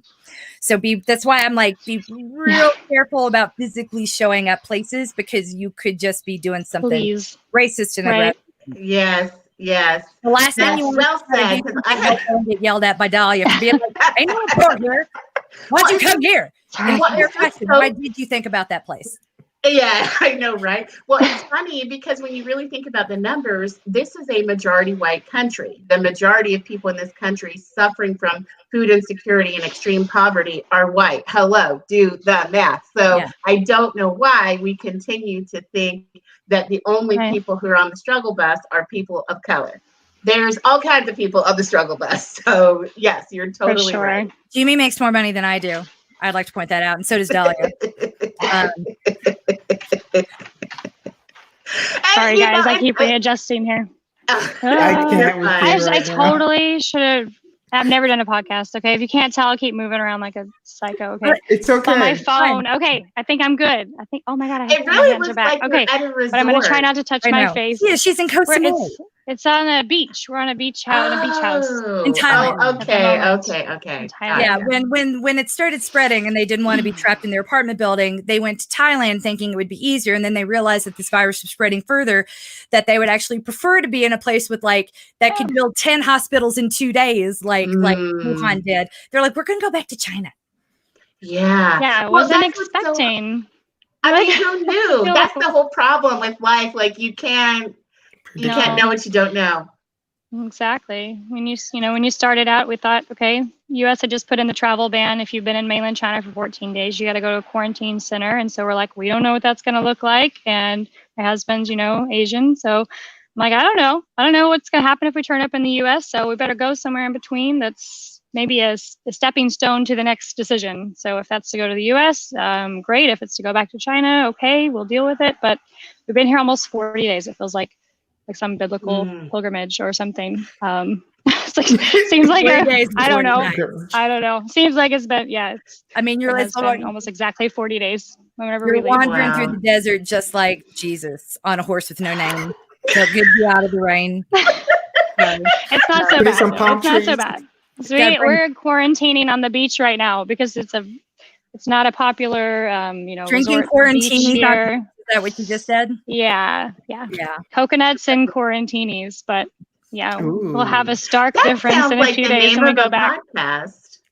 I think that's what we have to call it: coconuts and quarantinis. Yes, I love it. I love it. Somewhat less scary than pandemic nutrition. Well, what's so funny is like when you really think about all the things that people have been through the ages, things are better now than they have ever been. And I know there's atrocities going on all over the world, but it's the way the brain functions that we get hooked and we get stuck on the negative because it's like a protective default. And you need to hear, I think, like 4 positive things to every negative for you to kind of break even in your mind. But because we all are so drawn to negative things because we want to know, like, how am I going to survive? How am I going to live? I need to know where the threat is coming from, that we encourage the media to keep feeding us negative things because that's what we watch. And so it's a cycle, but it kind of keeps us in this constant state of anxiety, which unfortunately really suppresses the immune system. So it's like, one of the good things I will say, even though there's a lot of bogus information on social media, people left to their own devices tend to post more positive things ratio-wise than negative. So even if it's just my 6-month-old is super cute, check him or her out, like that's a positive post. And you know, if you're posting something else that's unrelated, I think a lot of us too feel like we need to be on topic right now. But do we? Wash your hands, do what the CDC told you to do, and go to, is it ready.gov? They said 2 weeks of food right now is what they're saying. That may turn out to not be all you need, but right now that's the recommendation. If you make yourself a quick plan, like try and include some of your favorites on there. I'm obsessed with chickpeas, so it's super easy for me. I went and got a crap ton of canned beans because I'm obsessed with them. No one else has to get canned beans if they don't want them. But you should think about what you want to eat for 2 weeks with your family that you actually think you'll have the energy to make after they've made you play with them all day, you know. And it could be half homemade, it can be semi-homemade, it could be fast scratch. You know, you get like a box of Batarans or something and you just add your vegetables to it, your frozen vegetables that you did not have to chop up yourself to it. You know, you can get something pre-made and just enhance it. You can get ramen noodles and enhance it and add veggies and whatever. Your internet still works. You can look at YouTube for all kinds of ideas for how you elevate prepackaged food. And I'm going to be encouraging Dalia this week to do some Instagram lives where she shows us how she prepares meals during this period. Oh, absolutely, I can do that. One of those extended stories with like ... We just like Latoya Snell does this, and you can watch her cook sometimes. And I'm like, you need to do some of that where we can watch you making like one of your post-apocalyptic nutrition meals from like canned goods. Absolutely. Oh, you know, so funny. I have my place. That's what we call it. Sorry, no. Oh yeah. Well, I have my my little hydroponic garden, so I'm like on my way, right, to being ready to be off the grid. Except that I'm not, but whatever. It's a step. It's a step in the right direction. If you consider the right direction to be off the grid, yes, it is. Yeah, that's a good point as well. I'm going to get some information from Jummy's husband about how I can get my rifle situation all lined up in case I have to learn how to hunt stuff. Wait, your husband actually hunts, Jimmy? No, I mean he likes to go shooting. They've been trying to. No, he just goes to the range. He has a CCW, and he likes to go shooting at the range. And he tries to invite me, and I'm like, I'm okay. I can just watch that stuff on television. I don't need to be in the presence of a gun, touching a gun, looking at a gun, holding a gun. But he goes. He takes our son goes. Our friends go. They love it. They think they're gonna get me in there someday, but they're all delusional. It will never happen, but I love them. They can go get their adrenaline high with the sound of guns. They can leave me out of it. Oh my gosh, that's so funny. That is so funny. I can't picture that. It's great at all. Wow. Yep. All right, this is already going like longer than I meant for it to. If everyone's good on time, I'm gonna move on to some questions while I try to keep that that vision of Jimmy's husband shooting in my head. Woo! Yeah. All right, when it comes to so the next question was Allison for hygiene. So and then we'll get to the real questions. This was just sort of mine. So Allison, how many times per day do I need to make my kids bathe in Clorox, and how many times do I need to spray them with Lysol? Like 3 times a day, and then as needed. Probably what I would say. Okay. Don't waste your Clorox on your kids. Use it on the surface. Because it's not effective, and that's not how they. We should all be having wine right now because it sounds like we're all drunk. What? You know what? I know, and it's only 7 a.m. here, but I do sound like that. It's okay. I see that it's kind of just natural. I'm giving you a sign. Hey, well, I got set up when Dalia sent me this amazing Instagram post of the news in Memphis, and I get that it could be that there were some problems with the way that was presented.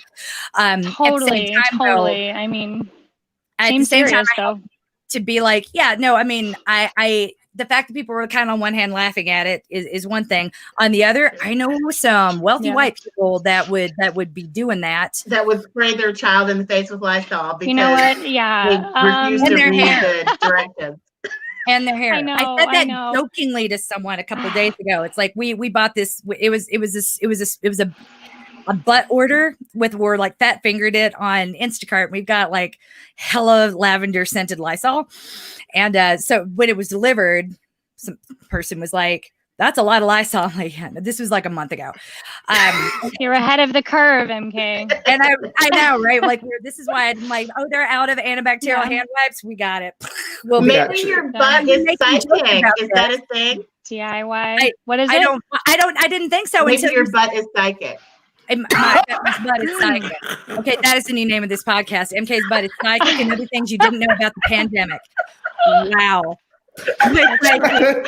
Not a psychic butt. My God. I'm glad some part of me is useful because usually I'm just like true jackass. But if I'm a true psychic jackass, then we can excuse my existence. I don't think you need to take it, don't take it to that extreme. It was a really good thing to put things in perspective. I saw the video clip of the news. I mean, you knew that was going to happen at some point, right? Something like that was going to come out. But just do your best to again, wash your hands. Antibacterial soap is great for your hands, but in Asia, they sell it. I don't know if they do there. Actually, now that I've been here so long, I'm not sure. They have antibacterial soap for your body. I wouldn't do that. They have it for like all over your body, but you're going to mess with, your body's normal flora of bacteria that is still a line of defense, even though it seems counterintuitive. But, wash your hands, shower every day, or if you've gone outside like what we did.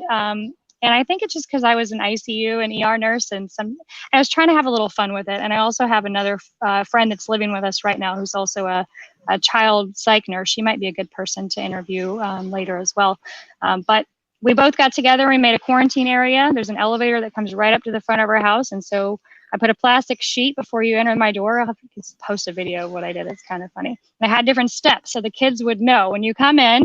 Step 1 is take off your shoes and you put them in a solution. This could be fun or it could make you crazy. I think everyone's going to have their own way, but just some help to remind me. Okay, take off your shoes. In Asia, it's a thing. Everyone does it. In the US, I just think you need a little reminder. Please take off those shoes when you've been outside. You can put them in a solution if you have it. A bleach solution, any kind of antibacterial solution. You can make your own with vinegar, tea tree oil, or something. I read when we ran out, but that's really smelly. Actually, our apartments are smaller there, so I wouldn't recommend always. And also we even went so far as taking off our clothes at the door. We had a towel there to run to the shower because for a while we didn't know what is, like now you guys have more information. And so that's awesome. But at the time we're just like, people are dying.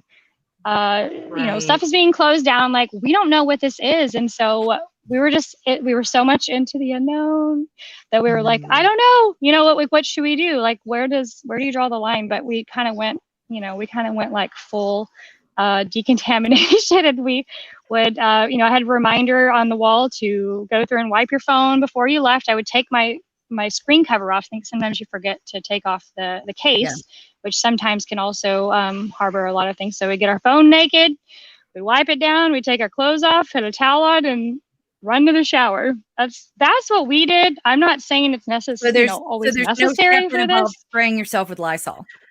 But no, that really wasn't a step. I mean, and like we kind of went a little, So you're saying I can't use all this Lysol then that I purchased? I mean, you can use it, man. You can use it. Let me be more direct.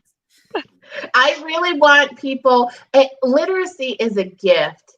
Everyone who is tuned in right now is able to read. Yes. If y'all don't start reading the directions, I don't even know what to do. Like, so many problems will be solved. You know how to read. Will you read the direction?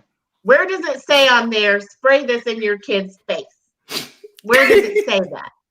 Naomi Campbell went to travel and she wore a full hazmat suit and looked kind of amazing. She did look cute in that little hazmat suit. Yeah. I was thinking, if you run out of hazmat suits, could you wear one of those T-Rex costumes? Probably. I think that might work. It's probably. If you have one, though, I would spray that with Lysol. I would too. Yeah, I would too. Yeah. Honestly, those mascot costumes, they get pretty. They're not. I haven't tried one. They're not comfortable. Boy. They're not sanitary. Like, you just sweat. It's crazy. I'm pretty sure usually when they have one, it's for one person. No one else wants to use that behind. Probably not. Yeah. Well, tying in hazmat suits are not. And the Flora and Fauna comment that Allison made, when we filmed the most recent version of Lighten Up, I talked about how I like to introvert in public, specifically swimming pool edition, by not taking. I don't even like. I don't do any sort of maintenance down there, as you know, Allison. I don't believe. Poor Allison's like she married one of my best friends. As you know. Yeah, so I mean, it's untamed. It's the 70s down there. I mean, let me tell you, you want to make sure people don't talk to you, let your pubes show.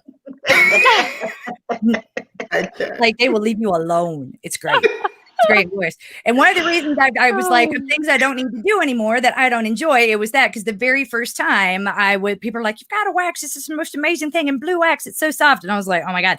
It messed with things down there. I was like, oh, I am never doing this again. And it took years before I would try, and same thing. So I'm like, that stuff is there for a reason. Evolution. That is so true. All of this stuff is in place for a reason. And it's too bad because some people have taken measures to permanently remove it, because all the time we think we're smarter than years of evolution or creation or whatever.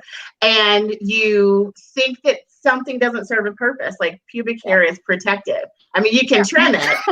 But I mean, you don't have to have it, but it had a role. Like, and if you got rid of it permanently, it wasn't doing a job. Like, I totally get that things that are natural or organic include poop, AIDS, and cancer. So, I mean, not organic does not categorically de facto mean better. At the same time, if your body came with it, I don't know, flora and the fauna, sometimes you need to keep it. There are consequences and trade-offs, no matter what you do. True. Yay! That's why we like soap over the antibacterial option, like the you don't want to use that alcohol-based solution. Oh, definitely not.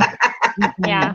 But just there's some cleaning methods that don't disturb your natural protective, critters that you have living on you all the time. And there's some that strip you, that makes you more vulnerable when you do encounter an unfriendly critter. But you do what you have with what you have. Like, you have to do what you can, but people seem to really not want to wash their hands. They really just want to get the sanitizer, but you should wash your hands. Well, the visual that someone gave me a long time ago about the Annie, because I lived with someone who was OCD.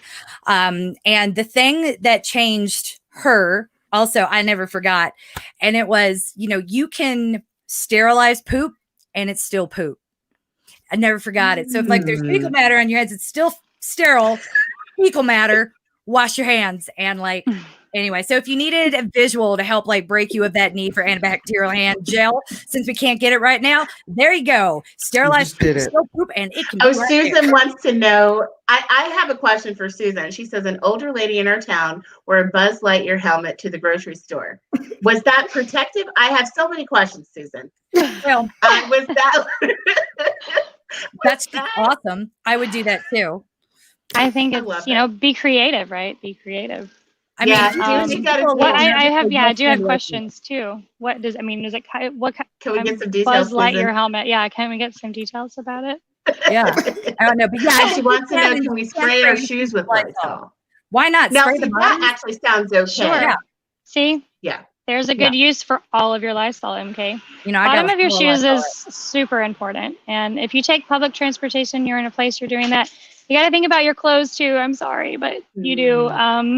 And when you're outside, if you can just put on your muumuu. Are muumuus a thing still? Is that I'm from the South? No, but they could be. Like have it ready at the door. In my house, they are. Like, I don't wear them to work, but that's how I relax. Just for the next 6 weeks. That. Like, do it. Yeah. Have your inside clothes, have your outside clothes, have your inside slippers. It's time to pull out the slippers from Christmas that you haven't used, pull them out and and really try to have a separation there, especially for kids. I tried to make it fun. My daughter, she has a WeChat, a few, accounts that she uses for her own career she's doing, but she posted herself. She's kind of a big deal. She did. Oh, so cool. Her Disney commercial wasn't very effective because they're closed. Oh, bummer. No, that's okay.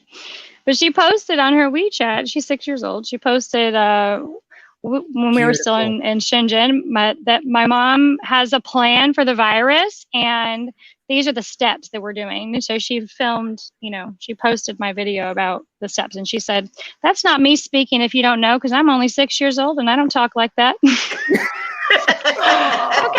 Okay. My mom's speaking. I think she's learning to spell by doing this. It's part of our creative homeschool plan there. But that's so cool. That is something too. Like kids, you kind of think no devices and things like that, but try to be kind to yourself and to kids in this way during this time, and try not to have a lot of these rules. I don't know where they come from sometimes. Sometimes you got to check in your head and say, when you say I shouldn't, I blah, blah, blah, like where is that voice coming from, first of all, for your own parenting or your own just style for yourself at home when we're going through this time, first of all, stop and say, okay, where is that coming from? What is practical?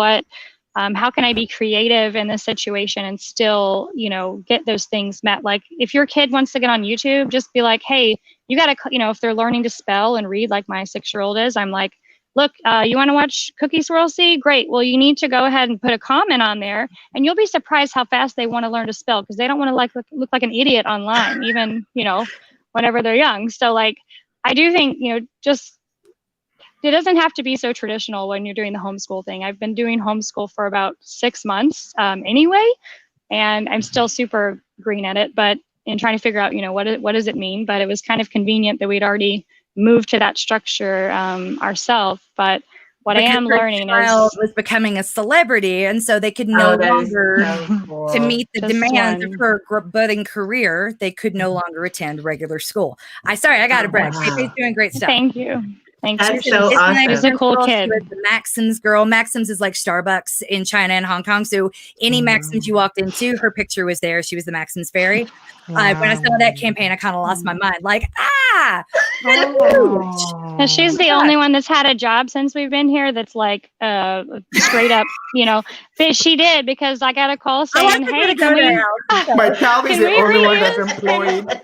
I know. At the current moment, yes, we're doing our stuff from home and building our own business at the moment. But I got a call from her manager saying, hey, can we reuse the same stuff from last year? You don't have to do anything. And I was like, yeah. How much do you want for that? Please. Okay. Cool. Oh, that is so cool. That's funny. That's pretty cool. My God. Oh, she's got some. Okay, Susan says she thinks the idea was protective. Did you see the next comment? about I The can't next see this. comment I is saw, horrible. I loved Jimmy's Please face tell me. when she was reading it. Like, And then her What next does it comment say? I is, gotta and while know. I'm I on a can't see it. roll, a friend in college once referred to the vagina as a self-cleaning oven. Thank Yep. you very much, Susan. We really Yep. appreciate joining us. As a nurse, I've heard it referred to as a lot of things. I think of mine as a Venus flytrap. That's a new one. That's a new one. That's a new I one. heard, what's that girl's name? A comedian who calls herself Elder Millennial. She did a whole set on her vagina and saying that it looked like a hastily packed suitcase, and it was just so funny to me. So funny to me. Wow. That's great. So That's I'm great. happy that secret people are garden. working through their body shame issues and talking about it more. Male comedians have been joking about penises forever. It's very Right. rare for a woman to admit that she has a vagina. It's like a secret. I have one. Just saying, Guilty. just sharing. Oh, I love these comments. I love you guys. I love you guys for still being here. We've gone so over time, but like no one seems to care, and I love it. Jimmy's like, next time I'm scheduling this in between appointments. Oh my God. So she has an out. Like I will somebody never just do came in. this again. Oh, I'm just glad my kids haven't woken up yet. Well, before they do, we got Okay. the next question is a hygiene Okay, question sure. for you. We're moving into the section of client submitted questions and comments. So my children and I will be home. I am in a high risk group, but my husband's company is those motorcycles. Sorry. Sorry. My children and I will be home. I'm in a high risk group, but my husband's company is continuing to require employees to be on site. He's an R&D chemist, and there isn't much they can do from home. Makes sense. Should I have him shower and change clothes before he interacts with us, or is simple hand washing enough? I mean, I think why not? Because it depends. There are a lot of questions I have. How does he get to work? Is he what kind of chemicals is he working with? Is he developing a vaccine for this? That would be really important. But I think why not? Just try to have some ground rules that are for everybody. And then when you come into the house, I think it's a good idea. Get into your comfy clothes. Take off your bra. Like everyone, this is a time for that. Like let it all go and enjoy yourself. Be home. Be comfortable. And and just kind of have some rules about the shoes for sure, and making sure you clean your phone, because I'm sure if he's at work and he needs to, to update things, I'm not sure about his job, but I'm sure as a chemist, you're dealing with a lot of things that, who knows, if you have a high risk person at home, that can affect someone. I don't know what the situation is, but depending on what he's dealing with and what he might bring home, I mean, that's a good idea anyway, but especially right now, if he takes any public transportation, just think about where have your butts been during the day? Like, what have you sat on? What have you touched? And what did you shake up? What did you shake? I don't know. Without the toilet paper, I don't know. What did you use besides toilet paper? I don't know. Just try to think about those things. I think make it so, try to find a humor in it instead of, going so far that you're just really, like she said, just ruminating on every little detail. I mean, I would sit down with your family and come up with ground rules. Let them watch a few YouTube videos if they won't listen to you and they're like a sulky teen, and, sit them down and say, okay, look, this is the deal. Yeah. Speak directly to them, please. So you don't speak over them. It increases the anxiety and then your problems. But sit down and say, look, this is what we know about it. It lives on this surface for this long and blah, blah, blah. Let's think and let the kids make it fun. I mean, gosh, like it doesn't have to be so draconian. Like you can still have infection control in your home the best you can, but get your kids involved if you have kids, especially, whenever you have high risk, family members that are in your home. Yeah. And I think too, if you have one person who keeps having to go out and risk exposure every day, know that even if they like sanitize themselves, if they're infected and they don't know, they won't know for a while. So they should probably continue to practice social distancing with that high risk family member all the time. And most people, we've all been through this when you have a grandparent who you visit a lot and you have younger kids in the home who are constantly being exposed to things, and you have to tell them like grandma doesn't need a hug. You just have to explain to them, you've got to stay out of grandma's face or whoever the high risk person is. And it's surprising what kids can capture if you explain the basics of what the immune system does, and that, you know, this person's not as strong as you, and to protect them, we have to stay out of their face. Yeah. Also, Social distancing for sure. My little 2 cents. My an immediate member of my family. Hey, sorry, my son. Oh, is this okay, I'm like, which is this the SARS? This is the 3-year-old. That's the 3-year-old. That's Ollie. Here, you can just lay here and chill. Okay. Here. All right. He's gonna lay in my lap. Not everyone can shake hands. That's something good I like to remind people of. Especially if you have that greeting section in church. I hate that.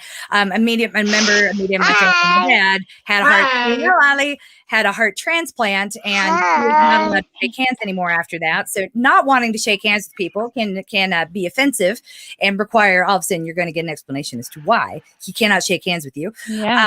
And he's not going to make you feel comfortable with it. But that said, this is one thing we can carry forward. Not shaking hands is something a whole lot of people just cannot do. It's not safe or healthy, even when we're not in the middle of a global pandemic. So, just a reminder going forward. Yay. If you need to run, Allison, those are all of the questions. But if you want to hang out, you're adding something to it. We love having. Okay, sure. It's all on you. Hang out a little bit and see how long he lasts. He doesn't have a break now. I mean, they're awake, so the game is on. I know, right? God. So nutrition. We got 3 questions around nutrition, and then we get mental health. So brace yourself, Jimmy. I'm going to try to entertain you before I smack you with some heavy hitting questions. All right. So question number 1, Dalia, will focusing on an anti-inflammatory diet help me keep me from getting the virus? Mommy? No. So there is evidence to support that what you eat can help strengthen your immune system, but really prevention is going to be key. You just don't want to get it at all. So really focus on washing your hands, not touching your mucous membranes, and don't pick your nose. There you go. Like, don't touch your eyes. Don't put your fingers in your mouth. I saw you biting your fingernails. I mean, I'm not judging you. I'm just saying that we all keep doing it. We all keep doing it. So the only thing you can do is just wash your hands more than you. I feel like I'm freaking out the OCD people. I think they maybe need to jump off the call right now. So everybody else, wash your hands way more than you think you need to, because I know you're touching your face, because we all are. And when it comes to strengthening your immune system, onions, garlic, I mean, there's certain things that are just known to be helpful. So probably just like ask your grandma what her grandma said she should do when she was sick, and that's what you should be doing. Allison, didn't you say something like we were treating people on the mainland with huge doses of vitamin C and B12? Yes, they are. I know that they're doing mostly IV, so that's not exactly practical at the moment. I know there are the IV bars and stuff around, but I mean, if we're trying to stay home, right? So, you can take a really good quality vitamin C supplement. Usually they have rose hips as an added ingredient to help you with to be able to help your body absorb it better. But yeah, you can look up the recommended daily dosage. I believe you can take up to, sorry guys, about 6,000 IUs per day. He's reminding me that he didn't take his vitamins, is what he's reminding me. Oh, boy. Okay. On top of things. You know what? That's cool. That's right. Well, we just woke up, dude. All right.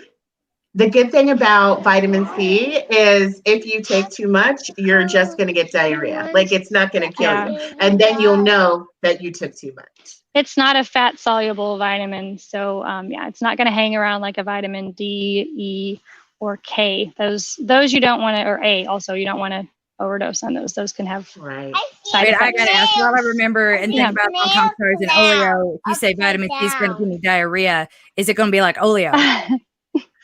Well, what is that? You don't remember? Oh, like fat-free Doritos, and it just made everyone like. No, I don't remember that. That was. Do you remember this? You would have been too young. Jimmy, no, you didn't know. Okay, there is. All right, sorry. Oleo, this was the thing, an additive that was improved and made it into food. So they would have like fat-free Doritos, fat-free Oh, and Cheetos. it gave Back in people like diarrhea. 2002 through 2003, and it gave people such incredible diarrhea. Oh, wow. Yeah, that it was taken off. 8 o'clock he'll show up. But anyway, so I'm like, oh, if you don't know what I'm talking about, then that's probably a good thing. No, I'm gonna look this up. Yeah, I don't know what that is either. Allison was explaining, like if it's a water soluble vitamin, like the good news is once you've had too much, your body's going to dismiss it. Yeah, just have some expensive urine. That's about the only thing. Exactly. really side effects. But another thing too is to get outside, because I will say, like, MK's lived in Hong Kong, and you have like 500 square foot apartments. Just remember that people have gone through this in much less comfortable circumstances. So, I mean, we had a place in Hong Kong with 7 of us living together, and it's 1,200 square foot. Wow. And, we didn't do the quarantine there. We were there for the protests, and we kind of stayed in also. She was also pregnant, but all that aside, that's a big place. And so most people do not have access to outdoor spaces that are not public parks where they're not going to be around, tons and tons of people. You might have a balcony if you're lucky, but it's going to probably have, your laundry hanging outside because you don't have room for a dryer, so like, try to reach out to some friends that have had these experiences so you can help to get some perspective.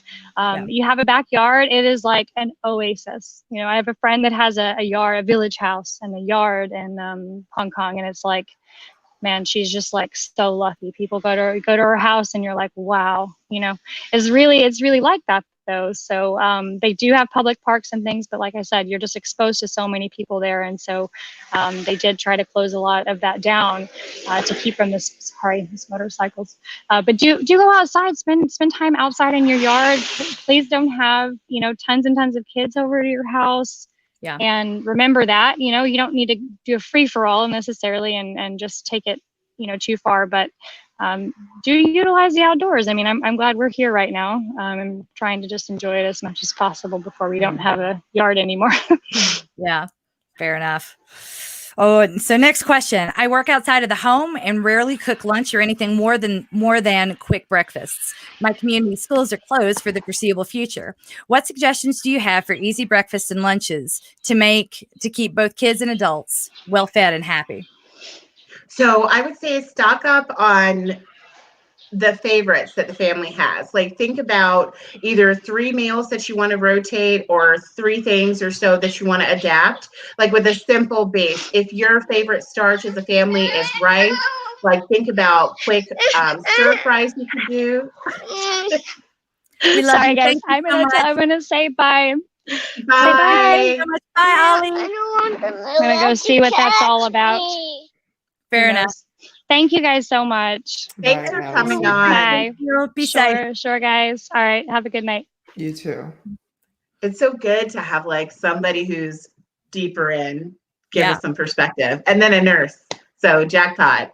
What was I even saying? Oh, like MK's Plan B meals. So you want to think about simple, adaptable, maybe 1 dish meals, if that's something that you like. So you have to balance out what are you going to enjoy eating and what do you think you're going to have the energy to prepare. And don't worry so much about it having to be like super, super healthy, because what does that even mean? So just try and round it out. Think about the way the USDA has put My Plate out there. You want half of your plate to be fruits and vegetables. If you've purchased some frozen fruit, you could be doing smoothies. Your kids might like a little smoothie with their dinner, and then the fruit's taken care of. And a smoothie to me is like half a banana, like half a cup of frozen blueberries, and some almond milk. And I only say that because I'm lactose intolerant. Milk would be great. It would probably be creamier and taste better, but that would be so fast and easy for you to do. And so you've got your fruit and your dairy taken care of, assuming that you guys like dairy in your house. And then all you have to do is throw some steamed vegetables on the plate that you microwaved or that you steamed on the stove, whatever you feel like it's your lifestyle. Just don't hurt yourself while you're doing this. Like, this is not the time to get overly ambitious because we're already under so much stress. So you want to go as easy as possible, and you can get all your food groups on that plate without putting a ton of time in. So if you get something that cooks quickly, like chicken cooks surprisingly quickly, I still want you to get the internal temperature above 165, assuming that you have a meat thermometer. I really hope you do. But yeah, so many proteins. If you cut them thinly, it's not going to take you more than 30 minutes to get a meal handled that has a lot of variety as far as food groups go. So one of my favorite things is to make my rice in a rice cooker, which literally, when the machine can tell that the weight has changed, it shuts off. So all you have to do in there is put 2 to 1. So you put 1 cup of rice and 2 cups of water, right? And that's all you have to do. It's cooking, and then you can work on defrosting your veggies, putting a sauce on them if you want a sauce, and doing your protein. If you're me, it's chickpeas because I'm obsessed. If you're a normal person, it's probably going to be a variety of proteins. And that doesn't really take much time. And frozen stir-fry vegetables, they're extremely inexpensive. And a lot of the things that are off the shelves right now, the veggies are still sitting there by and large, the frozen ones that I saw. Sorry, I'm sharing a clip here. This is my new obsession. I've been putting it on everything. It's truff hot sauce, and I get the extra hot sauce. It's got black truffle and a big old kick to it, and it makes me really happy. So I've been putting that on my omelets for breakfast. I've been putting it on stuff for so yeah. I'm a little bit bored with. I'm like, I bet this thing I'd rather, would be better. Everything's better with truff on it. So. Yes. And really think about sauces. Like, that's something that's so simple that totally changes your experience of a dish. So you don't have to do something completely new. Even with your leftovers, let's say you have a lot of leftovers from your veggie stir fry, add another meat to it. So if you did, like I had jambalaya yesterday, but I didn't add any shrimp. So when I revisit that, I'm not gonna, my husband's such a baby about leftovers. I usually will just add something to it and act like I just did it, and then he eats it. But if you tell him it's leftovers, he doesn't want it. I live with a child, an adult child. Word. Word. Like, so it doesn't have to be hard. Like, and I love that old. Too spicy. Oh my God. I'm like, that's not, mayonnaise isn't a spice. If you don't like it, I understand, but like, don't tell me that it has mayonnaise and it's too spicy. That's not a sentence. Yeah. Oh my goodness. I don't know how some people eat, but some people descend from people who only ever use salt and pepper in their cooking, and they think that's all of the spices. So I guess they come by it naturally. I mean, honestly, I don't know. I don't know. These are the people who eat half pears, a pear salad with the dollop of mayo and the cherry. So, and the melted cheddar cheese on top. Yeah. Yes. Yeah. To each his own. So you should have the foods that you like. At least try and have a few favorites there for yourself. And hopefully everybody will share their super easy dishes or whatever their favorite Plan B dishes are. So you might see something that looks super easy that people like. I ask people habitually, like, what's your favorite easy dish? And I usually say easy about half a dozen times. And you'll get a lot of good recipes from people. Even people who love to cook, ask them, like, what's the simplest thing that turns out great every time that you feel like is a showstopper? And just start collecting them. What's yours? Boston Market. Oh, yes. Yeah. Yes. It's a shame because all our restaurants have been shut down today. It literally happened like a couple of hours, restaurants and bars and things, but I'm sure you can still order. I'm sure you can. They'll probably let you pick it up.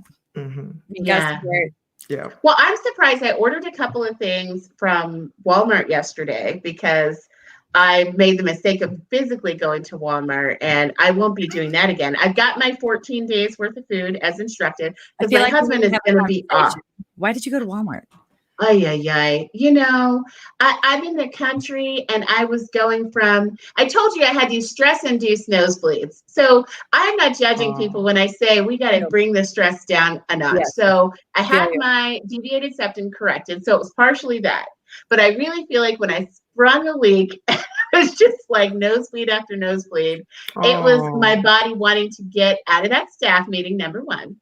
And then also just wanting to get away from the stress of like trying to feed 20,000 students, but not being able to use the 40 schools we usually have open. So anyway, but so I was in the boonies, going from the boonies to another place in the boonies to get to my doctor's appointment. And Walmart is all there was, and Dollar Generals. And the Dollar General parking lots I could see were unusually swamped, because usually there's like 3 cars at the Dollar General. Right. But they were full. So I said, I'm not even going to do that because they usually have one cashier and that's it. Yeah. So yeah. Anyway, so Walmart.com was still delivering some things. My granola is on back order. I guess I will be eating something aside from granola, but you don't necessarily have to go to the store at this point. You may still be able to have some things delivered to you. But then, like Allison told us, be aware that the virus can live on some surfaces. So just after you make your food, before you make your food, during making your food, and after, wash your hands. Every time we speak, you say something I totally don't expect. My granola's on back order is like now number 1. That's the new name of this podcast. Oh my God, I want that on a t-shirt. Free Dalia. Your granola's on back order. Oh my God. I was so sad about it. I love granola so much. I'm not trying to shame you. I'm just saying right now, if you're worried about your first world problems and feel a little bit awkward and feel a little bit shamed, a school nutrition dietitian, African Caribbean lady living down in Georgia right now, her granola's on back order. You have no more behind. Hey. It's called permission and validation all in one fell swoop. I love how you put things in perspective. I even answer the question? I think I did. I will do some live streams or some Insta stories of my examples. I will follow through on that. Good. Because I'm going to be on you about it. We were originally going to meet up yesterday and put together some Plan B meals so that you guys could download. And I got sick, and that, it was a 24-hour virus. I feel like a lot better this morning, but we will hopefully be able to touch base because I'm going to have a lot more free time this week. You might not, but we'll find some time to sit down and knock out a couple of downloadable, easy to think about meals. Sorry, I just lost what I was doing. And here we are. Okay. And the third question, I think you did answer. And if you didn't, I don't care. Everything you say is amazing. Should I start taking any supplements to help my body stay healthy? I heard turmeric and vitamin C might help. Is that true? Well, so turmeric will help or turmeric will help. That's just how I say it. I wasn't trying to correct you. Will help with inflammation. Okay. I need it. Honestly, it's probably one of those words you can say either way. But I was just being influenced by your pronunciation. I'm like, I never say it like that. Anyway, so it's good for inflammation, but I don't think that it's proven to do anything for your immune system, but it certainly wouldn't hurt anything. And then, like Allison was explaining, the vitamin C, if you take too much, you'll have expensive urine. So yes, that won't hurt anything, but still, as far as a line of defense goes, your best line of defense is really washing your hands. I know I'm like a broken record with this, but no, not at all. And I mean, the thing is, like, people with OCD already know they're washing their hands enough. It's when we say wash your hands more, just making sure we're not talking. If you have obsessive compulsive disorder, if you have those tendencies, if washing your hands is something you're already concerned about doing too frequently, we are not talking to you. We're talking to everybody else who doesn't think about this ever and who's like washes their hands the way my 4-year-old does. And like, that's not, those are jazz fingers, sweetie. That's not even quite spirit fingers. I don't know what that was, but that's not washing. That's not drying. That's not clean. That's like germs don't fall off. You cannot shake it off your hands. Right. Most people really don't wash their hands. I'm sure people with OCD think that sounds bananas, but they don't. They rinse their hands, and that is not the same. Not the same. Not at all. Woo! Moving to mental health. Jimmy, are you ready? Let's go. Man, I know you're always ready. You showered. Okay. Amazing. Well, there's that. Oh my God. It's a big deal, man. And we feel like that is a weekly win right there. Whew. There are, I mean, not for you. I mean, it is for me, man. I haven't showered in like 4 days. I do it before the broadcast, and then I'm like, yay, me. I'm going to look real pretty for as long as I need to. Smell good online. Yes. The hair that does get cared for is right here, and y'all get to see it every week. Yes. Big hair. Most of it, it's ridiculous. Honestly, it is. What, which is? How good your hair always looks. Oh, thank you. Thank you. I know. She has great hair. It's the one thing that I really nice, take thick, a lot of, like shiny, beautiful hair. Oh, that, you know, anyone can have this. I've got an amazing blow dryer, and once you learn, and it's such a game-changing thing. I did this stupid video on my phone a while back for the first version of the website. And if you came to the homepage, that's what you saw. And when I looked at it, I was like, I was so humiliated, but it was up for way too long. Immediately, I was like, I need to go learn the word hydrate clearly, because I had cracks around my lips, and I'm like, and I need some changes, y'all. And I made them, and they weren't really big changes to make. I'm like, oh, that's it. Wow. So it maybe takes 5 more minutes on top of what I was doing before, but it works. Thank you. Yes, it does. Appreciate you, man. So there are so many challenges, so many changes, and I'm not sure where to begin processing my next steps. I feel paralyzed. How do I begin to move forward? Oh, first of all, let us acknowledge the fact that there are a lot of moving parts right now. Every day or every other hour is a new news. New update about what is going on. So I just want to acknowledge and normalize that sense of just being anxious and worried and not knowing what's going to come. And we're going to be in this for a little bit, you know. Right now, I think we just need to, like I said earlier, control what is within your control. Limit your access to news. You know, I know you want to know what's the new development is every 5 minutes, but it's not going to do you good. You will find out at the end of the day. Maybe find time to say, okay, once a day, I will check the news, or once every 2 days, I'll check the news. Limit your use of social media. Or if you're going to use social media, you use it to connect with friends. Use your WhatsApps and your text messages and your FaceTimes to make calls to friends and see them on video and really connect with them. Outside of that, just try to put things in perspective. I think, you know, I wish she was still here because, you know, Allison was amazing, you know, giving us her perspective of what it's like to be in China with all of this happening. I think Coach MK, you give us some perspective on what it was like when you were abroad as well, when something like that happened several years, you know, ago. So really just having some perspective that this has happened in many other places. Right now, they're working on sort of getting under control. It will peak and then it will drop, and we're all going to go back to our normal lives. It will take quite a few weeks for us to get there. But in the meantime, understand that the end is on its way.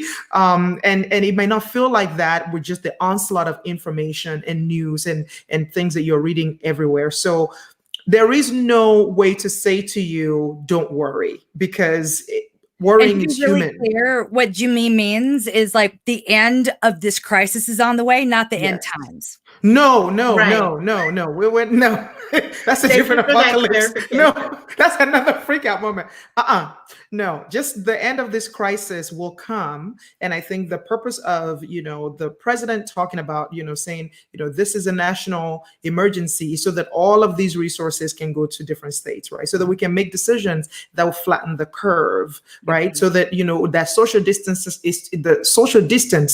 is to flatten the curve. So the things that we're doing right now are to protect us in the long run. And it's also to shorten the time that we're all going to be in this mess for a while. So just keeping things in perspective, I think, is going to be helpful. Doesn't mean that you don't get nervous and you don't get anxious about, you know, what are you going to do with the children? What activities? Pick one thing at a time that you can focus on, one thing at a time that you can control. So if you're thinking about all the work they have to do for school and what they're going to eat, pick one thing. Which one do you really want to focus on? Do you want to focus on the food? Okay, if you want to focus on the food, you want to focus on making just one meal and then let people like have breakfast for dinner, cereal. Like this is time to be really not so be focused on how things should be. Like they have to eat this amount of fruit and they have to eat this amount of vegetables. It's okay right now if what you have for dinner is ice cream. Like try to figure that out. Like pick your battles. Don't, approach every single thing as something that you must get perfectly, because we're all going to mess it up at some point. We're all not going to get it right, and just give it a little grace, have a little flexibility. Because I really do think that one of the worst things that could come out of this, especially as a parent, I'm less, and this is something I'm going to be speaking about with my husband a lot too, because he's all excited about the homeschool aspect of it. I'm like, it's an extended spring break. Our oldest is 8. She's still going to know how to read in 3 weeks. My biggest fear is that my children are going to feel like we don't want to be home with them and that we're not enjoying this or that we resent this or them. So think about that too. Like, what is this structure? What are you trying to achieve with it? What do I need to get? That's my cognitive behavior therapy first 2 questions. What do I need to get? And then what do I have to work with? And really what all we need to get is a place where we can be and stay calm, and more, if it doesn't make you calmer, if it increases your stress level, if deviating from the plan makes you feel like a failure, then maybe we don't need that plan. We need a different approach. Yes. Plan. Yay. All right. Well, you handled that well. Let's see how you take this one. I generally function best when my time is structured and my schedule is busy. I see a lot of unstructured downtime on my hands as I prepare to be home with my children. How do I manage the unstructured time and increase an anxiety that I know it will bring?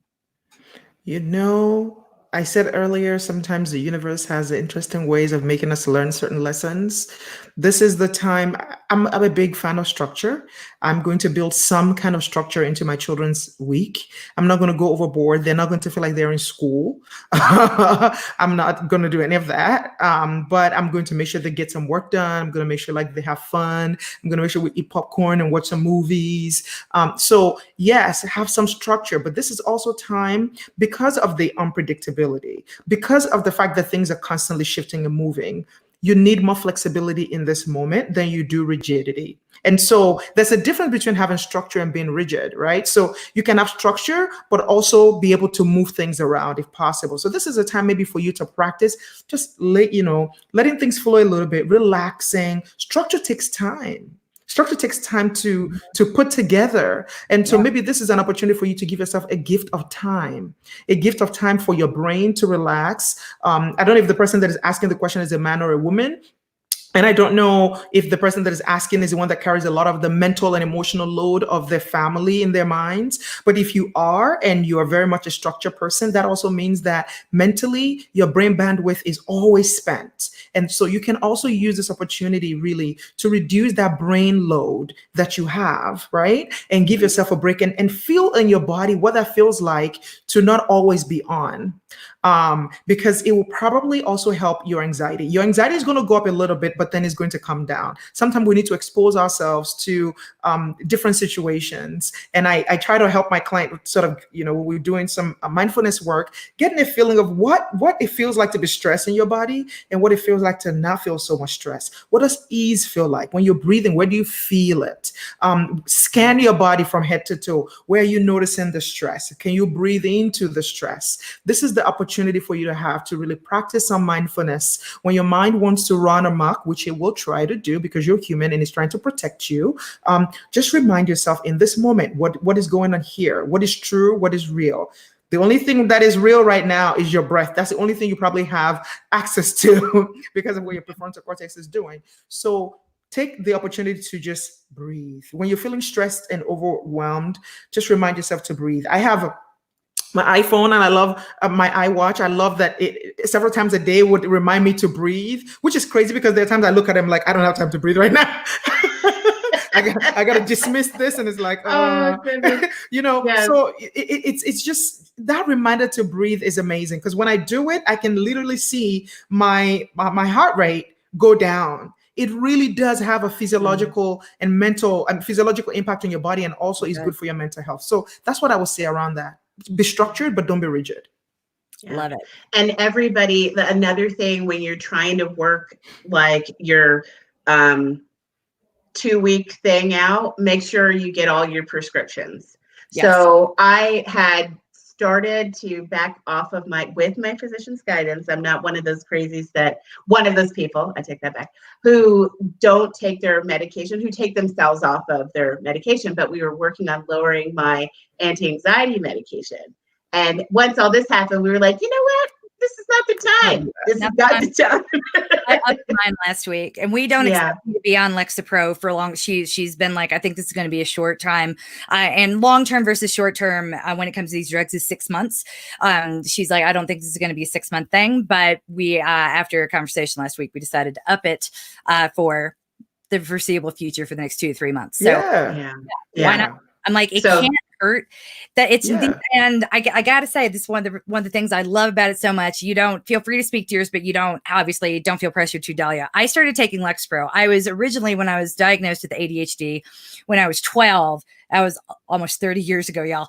They did not have a lot of the drugs that are on the market now because, we also didn't have electricity or running water. It was hard. It was really hard. World War II was happening. It was crazy. So I the thought was for that it presented a lot of anxiety. Paxil was what they gave to children, and it made my brain flat.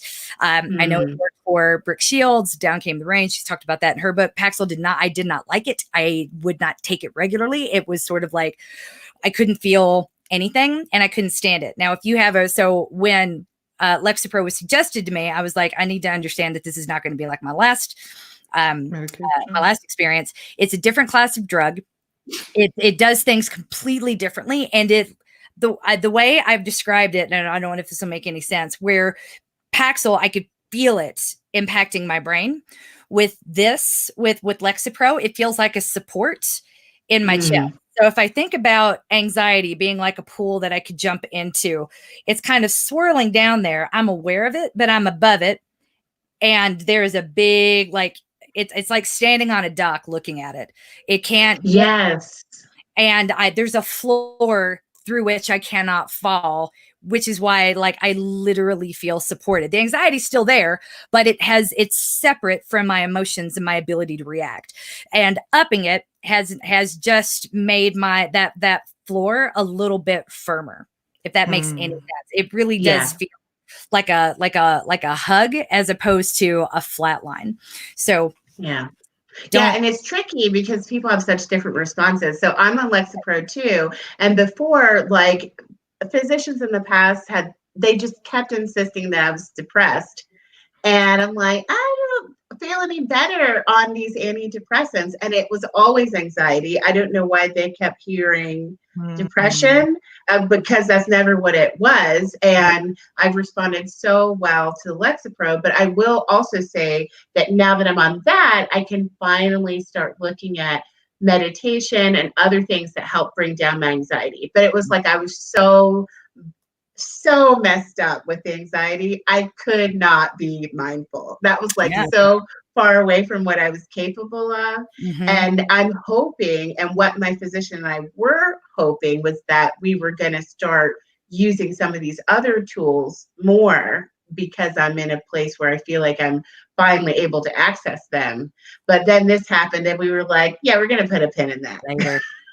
We're going to do that later. I feel you. I love that you ladies are talking about this, because there is definitely a place for medication. And sometimes when the anxiety is so much, therapy is not as effective.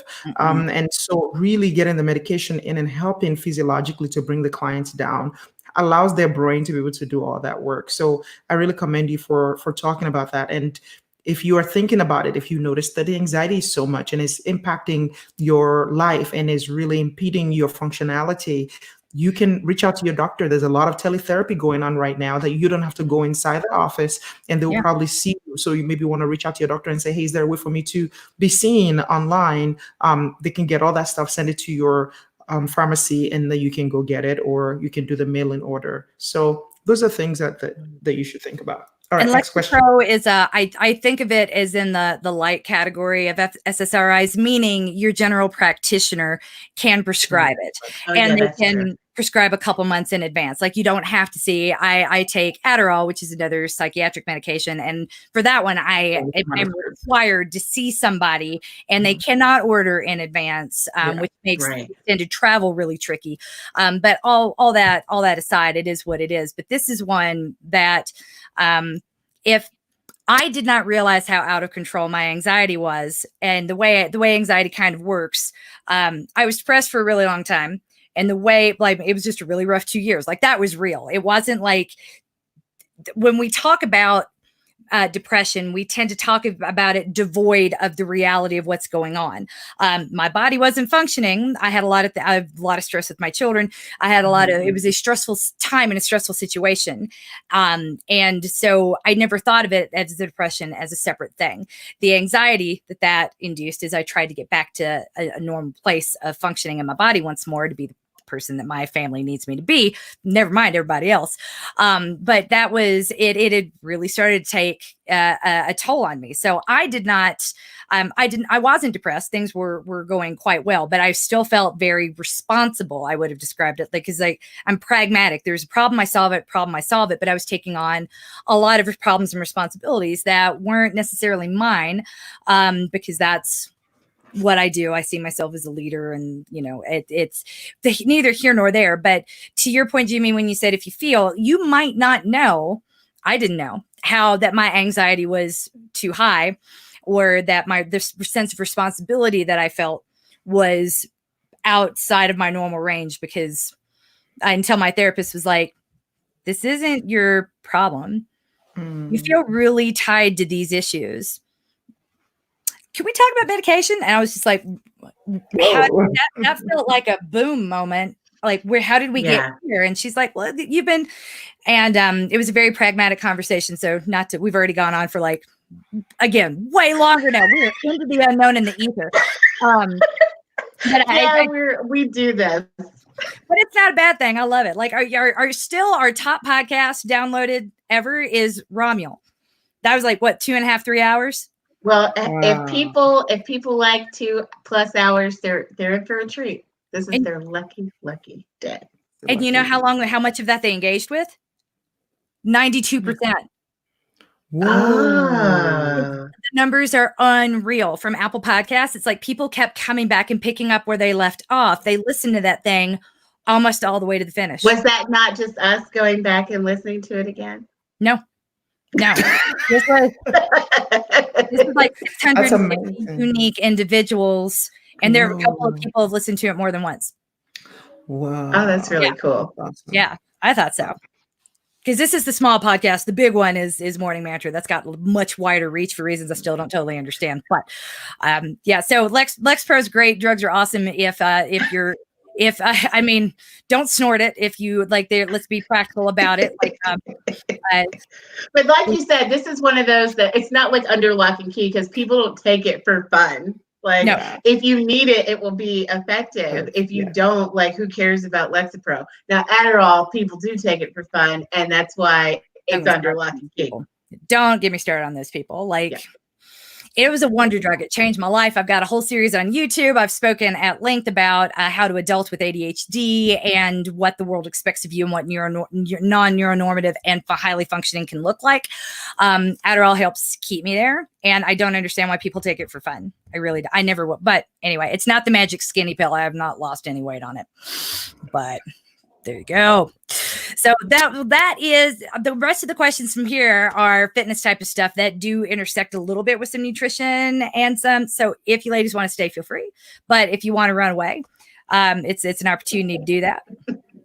I'm going to run away only so that I can start ruminating about tomorrow. No, just kidding. So that I can just start getting ready for tomorrow. No, I got an email from my boss. Allison just said, I'm back. I agree. Don't snort Lexapro.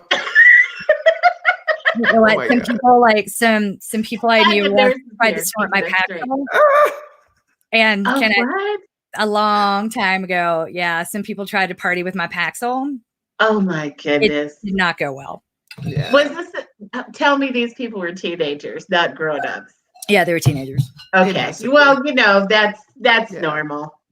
I mean, everybody's got to learn something the hard way. Not all mood altering drugs will actually alter anything. Alter your mood, right? Yeah, right? Yeah. What a letdown. That's hilarious, though. I'm glad they were fine. I hope they don't outgrew the shenanigans. Okay, I'm gonna get All right, going. I'm gonna go too. And I'm gonna listen to the rest of this later. Thank you, everyone. So much. The next episode of Lighten Up is going to be coming out as soon as Chrissy can line up all 19 tracks that we handed them, because I am a disaster and I'm not going to do that to you guys again. Thank you for everything. As always, you are amazing. You're the wind beneath my wings. And even if they're hot wings that came from Boston Market, I could not possibly love you guys more. Love you too. We'll talk to you later. Bye. Bye. Amazing. I love those ladies. I love it. So now we're moving into the ask away portion, and I'll try to move through this expediently. Thanks everyone for having been here as long as you were. Okay. Hi, I'm Kay. I'm training for the Colfax Marathon and hitting those longer runs in the teens. Will these longer runs lower my immunity? Thank you for your thoughts. Hopefully I can make the best decision about training. So longer runs can take a bit of a toll on your immunity. The taper is usually the biggest time when people report illnesses or their immunity being lowered. So anything that takes a big, like abnormally large stress on your system is going to lower your immunity, and we need to be cautious about it. But that's why we train the way we do. We don't just, we maintain a high base throughout the year, and then ramp is necessary. This ramp that we're doing, if you're training, so you're training for the Colfax Marathon, you're not necessarily training for 3 days at the fair. If this is why I have people doing the doubles, but the doubles can be walked. Feel free to convert some part of your long runs into walks if necessary. If you start to feel like maybe this is impacting your physicality, but broadly and generally speaking, it's not the long runs that hit your immunity, it's the taper, and we can absolutely reduce your taper in ways that will protect you closer to the date. We can talk about that. It would just mainly involve backing off the intensity or adding a second walk of the day, increasing your activity, which sounds counterintuitive, but it is quite effective. Next question. I'm following the 100-mile plan for 3 days at the fair. My son had major surgery last week, so I've missed most of the weekday runs and I'm not feeling rested enough for the weekend long runs. My plan is to take it easy, maybe go for a few walks and pick up again on Monday. Does this sound good? Yes. Is there anything else I should keep in mind? Yes, we do not make up runs. Not now, not ever. There is no reason or event where we would need to try to make up for anything that we missed. We ease back in as well as we can, and we don't look back. You only missed, the weekday runs for a week, right? That's not a big deal. We can think of it as a cutback week. Ease back in as it feels good, and don't worry about it too much. You're welcome, Kimberly. Thank you for all that you do. I know it's got to be hard to be a teacher most of the time.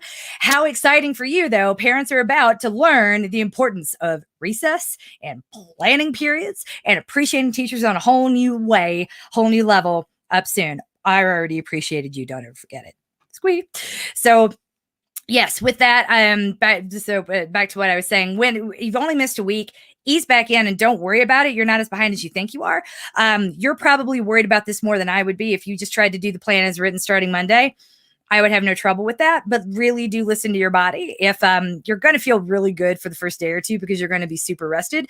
So don't get too excited and try to do more because you feel really good, if that makes sense. So you're not... you are still mortal. You are still human. Let's start there. But feeling good is not a license to do more. Let it be a license to do things as written and still continue to ease. Hi, Coach. Not unexpectedly, my marathon scheduled for next Sunday was canceled. I haven't decided yet if I'm going to run my own 26.2 or if I just sleep in and try again another day many months from now.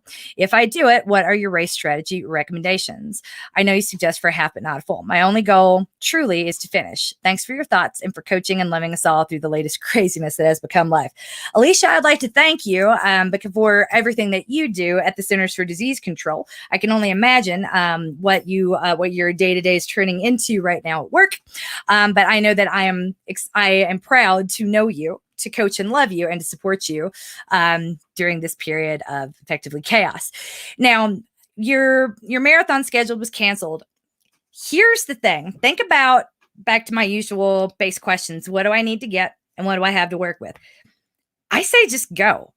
I don't know Atlanta well enough to say like you can run the course, but I know when it comes to like the Colfax Marathon here in Denver, if I wanted to, I could easily show up at the start line where the start line normally is and run the course without permission. Yeah, I'd have to stop for traffic lights every once in a while. It's not perfect, but I could do it.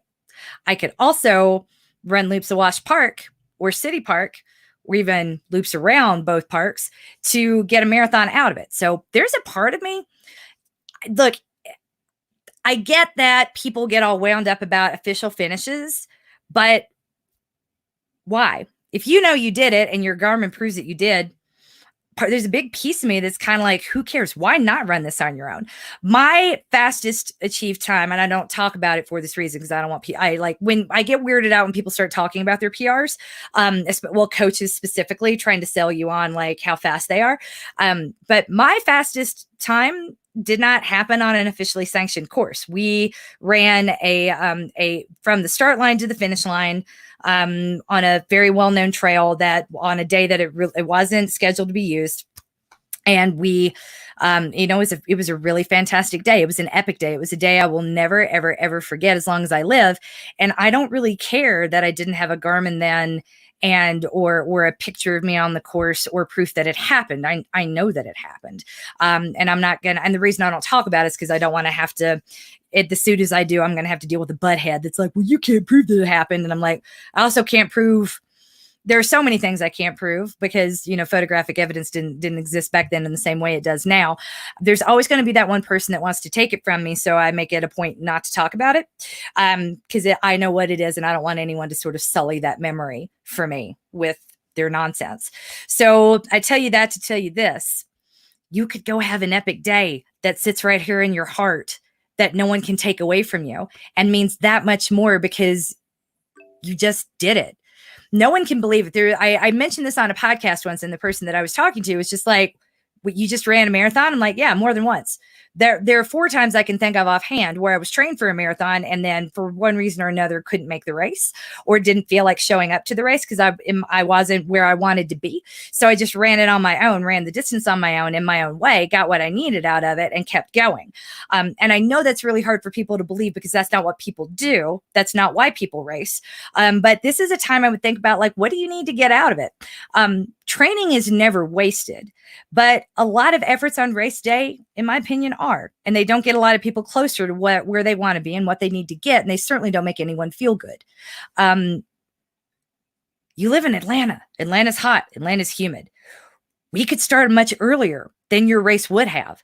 We can start in a more convenient location than your race would have. We could have a much more interesting route than your race would have. We can choose your own adventure. We can run by your friends' houses and have them standing outside with water at certain times of the day. We can make this into something really cool. So I would start with like thinking outside the box. What do you want to do? Because the world is wide open. And gosh, we would love to cheer you on and let you do an Instagram takeover if you wanted to share that experience with everyone of like, hey, I'm going to show up and run this race my way on my terms, and we will give you a medal. So think about that. So that's kind of where I would start. If you want to do your own 26.2, then we can do it whenever you want. It doesn't even have to be next week. We could do it sooner. So let me know your thoughts and let me know what you think about. But when that's not what you were asking for with the race strategy recommendations, when it comes to actually executing the race, go with my usual guidelines. They're on the blog at coachesandlove.com/blog. If you do a search, look for the word guidelines and it should pop up. I'll try to make a note of that and put it in the show notes of this podcast. So yeah, if your only goal is to truly finish, then let's make it cool. Let's make it epic and let's make it exactly what you want it to be. And I'm happy to help you work that out. And I would love to cheer you live while it happens. Okay. A bit irrational, I know, but please convince me I'm not going to lose a ton of fitness. Just tapered for my cancel half. Now I'm in a winter wonderland and I'm trying to set a good example and not go to the gym right now to use the treadmill. I'm trying to get some good strength sessions in each day and being diligent about foam rolling. You're not going to lose that much fitness. I mean, you're really not. What we're trying to do here, I mean, even if you're in Montana, and I know they were hit with a blizzard this week, even if you're hit with like 3 more, you're still not going to lose that much fitness. You're incredibly fit. And then what we're going to do is take the fitness you're in right now and move into maintenance mode, and you'll get it all back like that. So if it's not about how quickly you're going to lose things. I'm more concerned about how quickly a person is going to lose their mind under quarantine conditions. So even though this is what's going on right now isn't ideal and it isn't your first choice and it is not exactly what you want to do, the last thing you need to worry about is losing fitness, because even if you do, that's going to come back a lot faster than anything else. But we can also do a lot with strength. If you want to be in both of the Facebook groups doing double or triple time of the strength in both maintain and rebuild, that's an option available to you. If you really want to take a sneak peek at some of the stuff that people are doing in slow burn, I will share that with you too. Or if you did slow burn already and you want to go back, revisit those strength circuits, feel free. So that you have more options available again than you think you do. So yeah, I wouldn't, if of all the things that we could worry about, it's not that. You're not going to lose a lot of fitness. You know why? Because your coach, your love, you're winning in life, and we have built your fitness up to here really high. So even if you lose some, you're still going to be like right here. You're probably still going to be fitter and be starting and during your comeback, you're going to start from a much fitter point than you would have been any other time in the past. You're better off than you think you are, and you are by no means behind. And it's not irrational. Looks like my runs are going to include a jogging stroller in the near future, so I need to adjust anything to run successfully with the stroller. I would think, number one, your attitude, number two, your preparation. I hate jogging strollers. I never ran successfully with them. My children hated being strapped into anything. My first two were my easiest babies, and they still were just like absolutely not to jogging strollers. So number one, think about how you're going to work it. There's a little bit of a learning curve when it comes to most jogging strollers about running with one hand, trying to keep your cage locked for sure and not hunching over, which tends to be the tendency. So think more about running tall, standing tall, and keeping that cage good and locked as you go. And careful about turns. Take a couple of practice runs with your jogging stroller, because I know with the one that I used to have, I had to like basically turn it on its side to take turns, and I couldn't go very fast, which is personally frustrating to me. So jogging strollers did really well when I was running in a straight line, but the only way I could do that was to get to the bike path where bikers are going around me, and a jogging stroller took up a lot of space. So it was hard to find a place where this worked well for me. So number one, adjust your expectations and remember that time on your feet is all that matters. Number two, more than ever, decouple from pace, because not only will taking turns be complicated, but you're going to be pushing something pretty heavy. You might be pushing it with one hand at a time. Maybe you're lucky and you have one of those tummy braces, and even still, it's a lot of work. It's a lot of work. It's deceptively. It's more work than you think it's going to be. So adjust all of your expectations too. And when it comes to the preparation, remember that kids are really good at destroying runs. So do whatever you have to do to keep them happy and you happy during this experience. Sometimes kids will fall asleep. Again, mine never did. Remember, this never worked. So if you're, whether you're, putting some music on your iPhone for them to listen to while you run, do whatever you have to do and don't worry about it. And just be proud that, hey, you know what? I found something that worked. There's no right way to do it. It's just about getting it done and in a way that keeps your kids and yourself moderately sane. Don't give them too many things to throw out of the jogging stroller. Everything you think you need for them to stay quiet and sane is an opportunity for them to throw it away, get your attention, and derail your run and frustrate you. So think carefully before overpacking the stroller itself. And just remember, like, this is supposed to be fun. 20 minutes is better than nothing. 30 minutes is better than nothing. And walking, again, still better than nothing. Adjust your expectations. Try really hard not to take this out on your kids. I know I struggled with that too. It was hard. And what do you need to get? A little bit of sanity. And if this is not providing that, if it's not providing anything near meditative or release, keep adjusting those expectations and be ready to be flexible as you go. What we think these things are going to be in our mind don't usually work in reality. And that's okay too. So maybe you're that parent that's just having to be like, I'm not responding to you until I'm finished with this, and let them scream and wail while you go. And don't be afraid to be that parent. I've seen those parents, a couple of those, and then the kids learn who's boss. again, mine didn't, but they couldn't handle being in the stroller, and the screaming was just more than I could handle. So I found ways around needing to take them with me. And again, that was a privilege, and it might not be available to you, but you might all of a sudden find the availability if you're miserable a couple days in a row and find yourself needing some alone time. So just some thoughts, high level, but that's the biggest, is adjust your the thing that you really need to adjust to run successfully, I would say, is your expectations of what this needs to be and what you're going to get out of it. So it doesn't have to be bad. Maybe you'll have an experience totally different to mine, but if you're prepared for the worst, you can get something better. Yay. That's a happy surprise. When it's the other way around, it's hard to come back from that. So, hi, MK. Oh, wait. Oh, no, that's all the questions. It's all the questions. Woo, I've just, the last few, I copied in there twice. There we go. This was the world's longest podcast, and I'm grateful for your patience and your presence. And looking back, just making sure I didn't miss anything. I'm going to check over here one more time.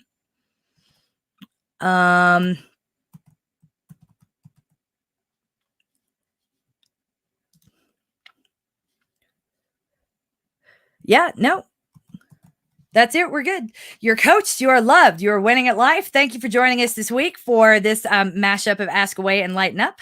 We hope you enjoyed it. We also hope that you are able to lighten up a little bit as the news continues to come our way, and that we all come out the other side of this crisis with an attitude and a mindset as healthy as we can be. I'll see you in the Facebook groups. Thank you, Melissa, for being here. I miss you, and I hope I do get to see you at 3 Days at the Fair.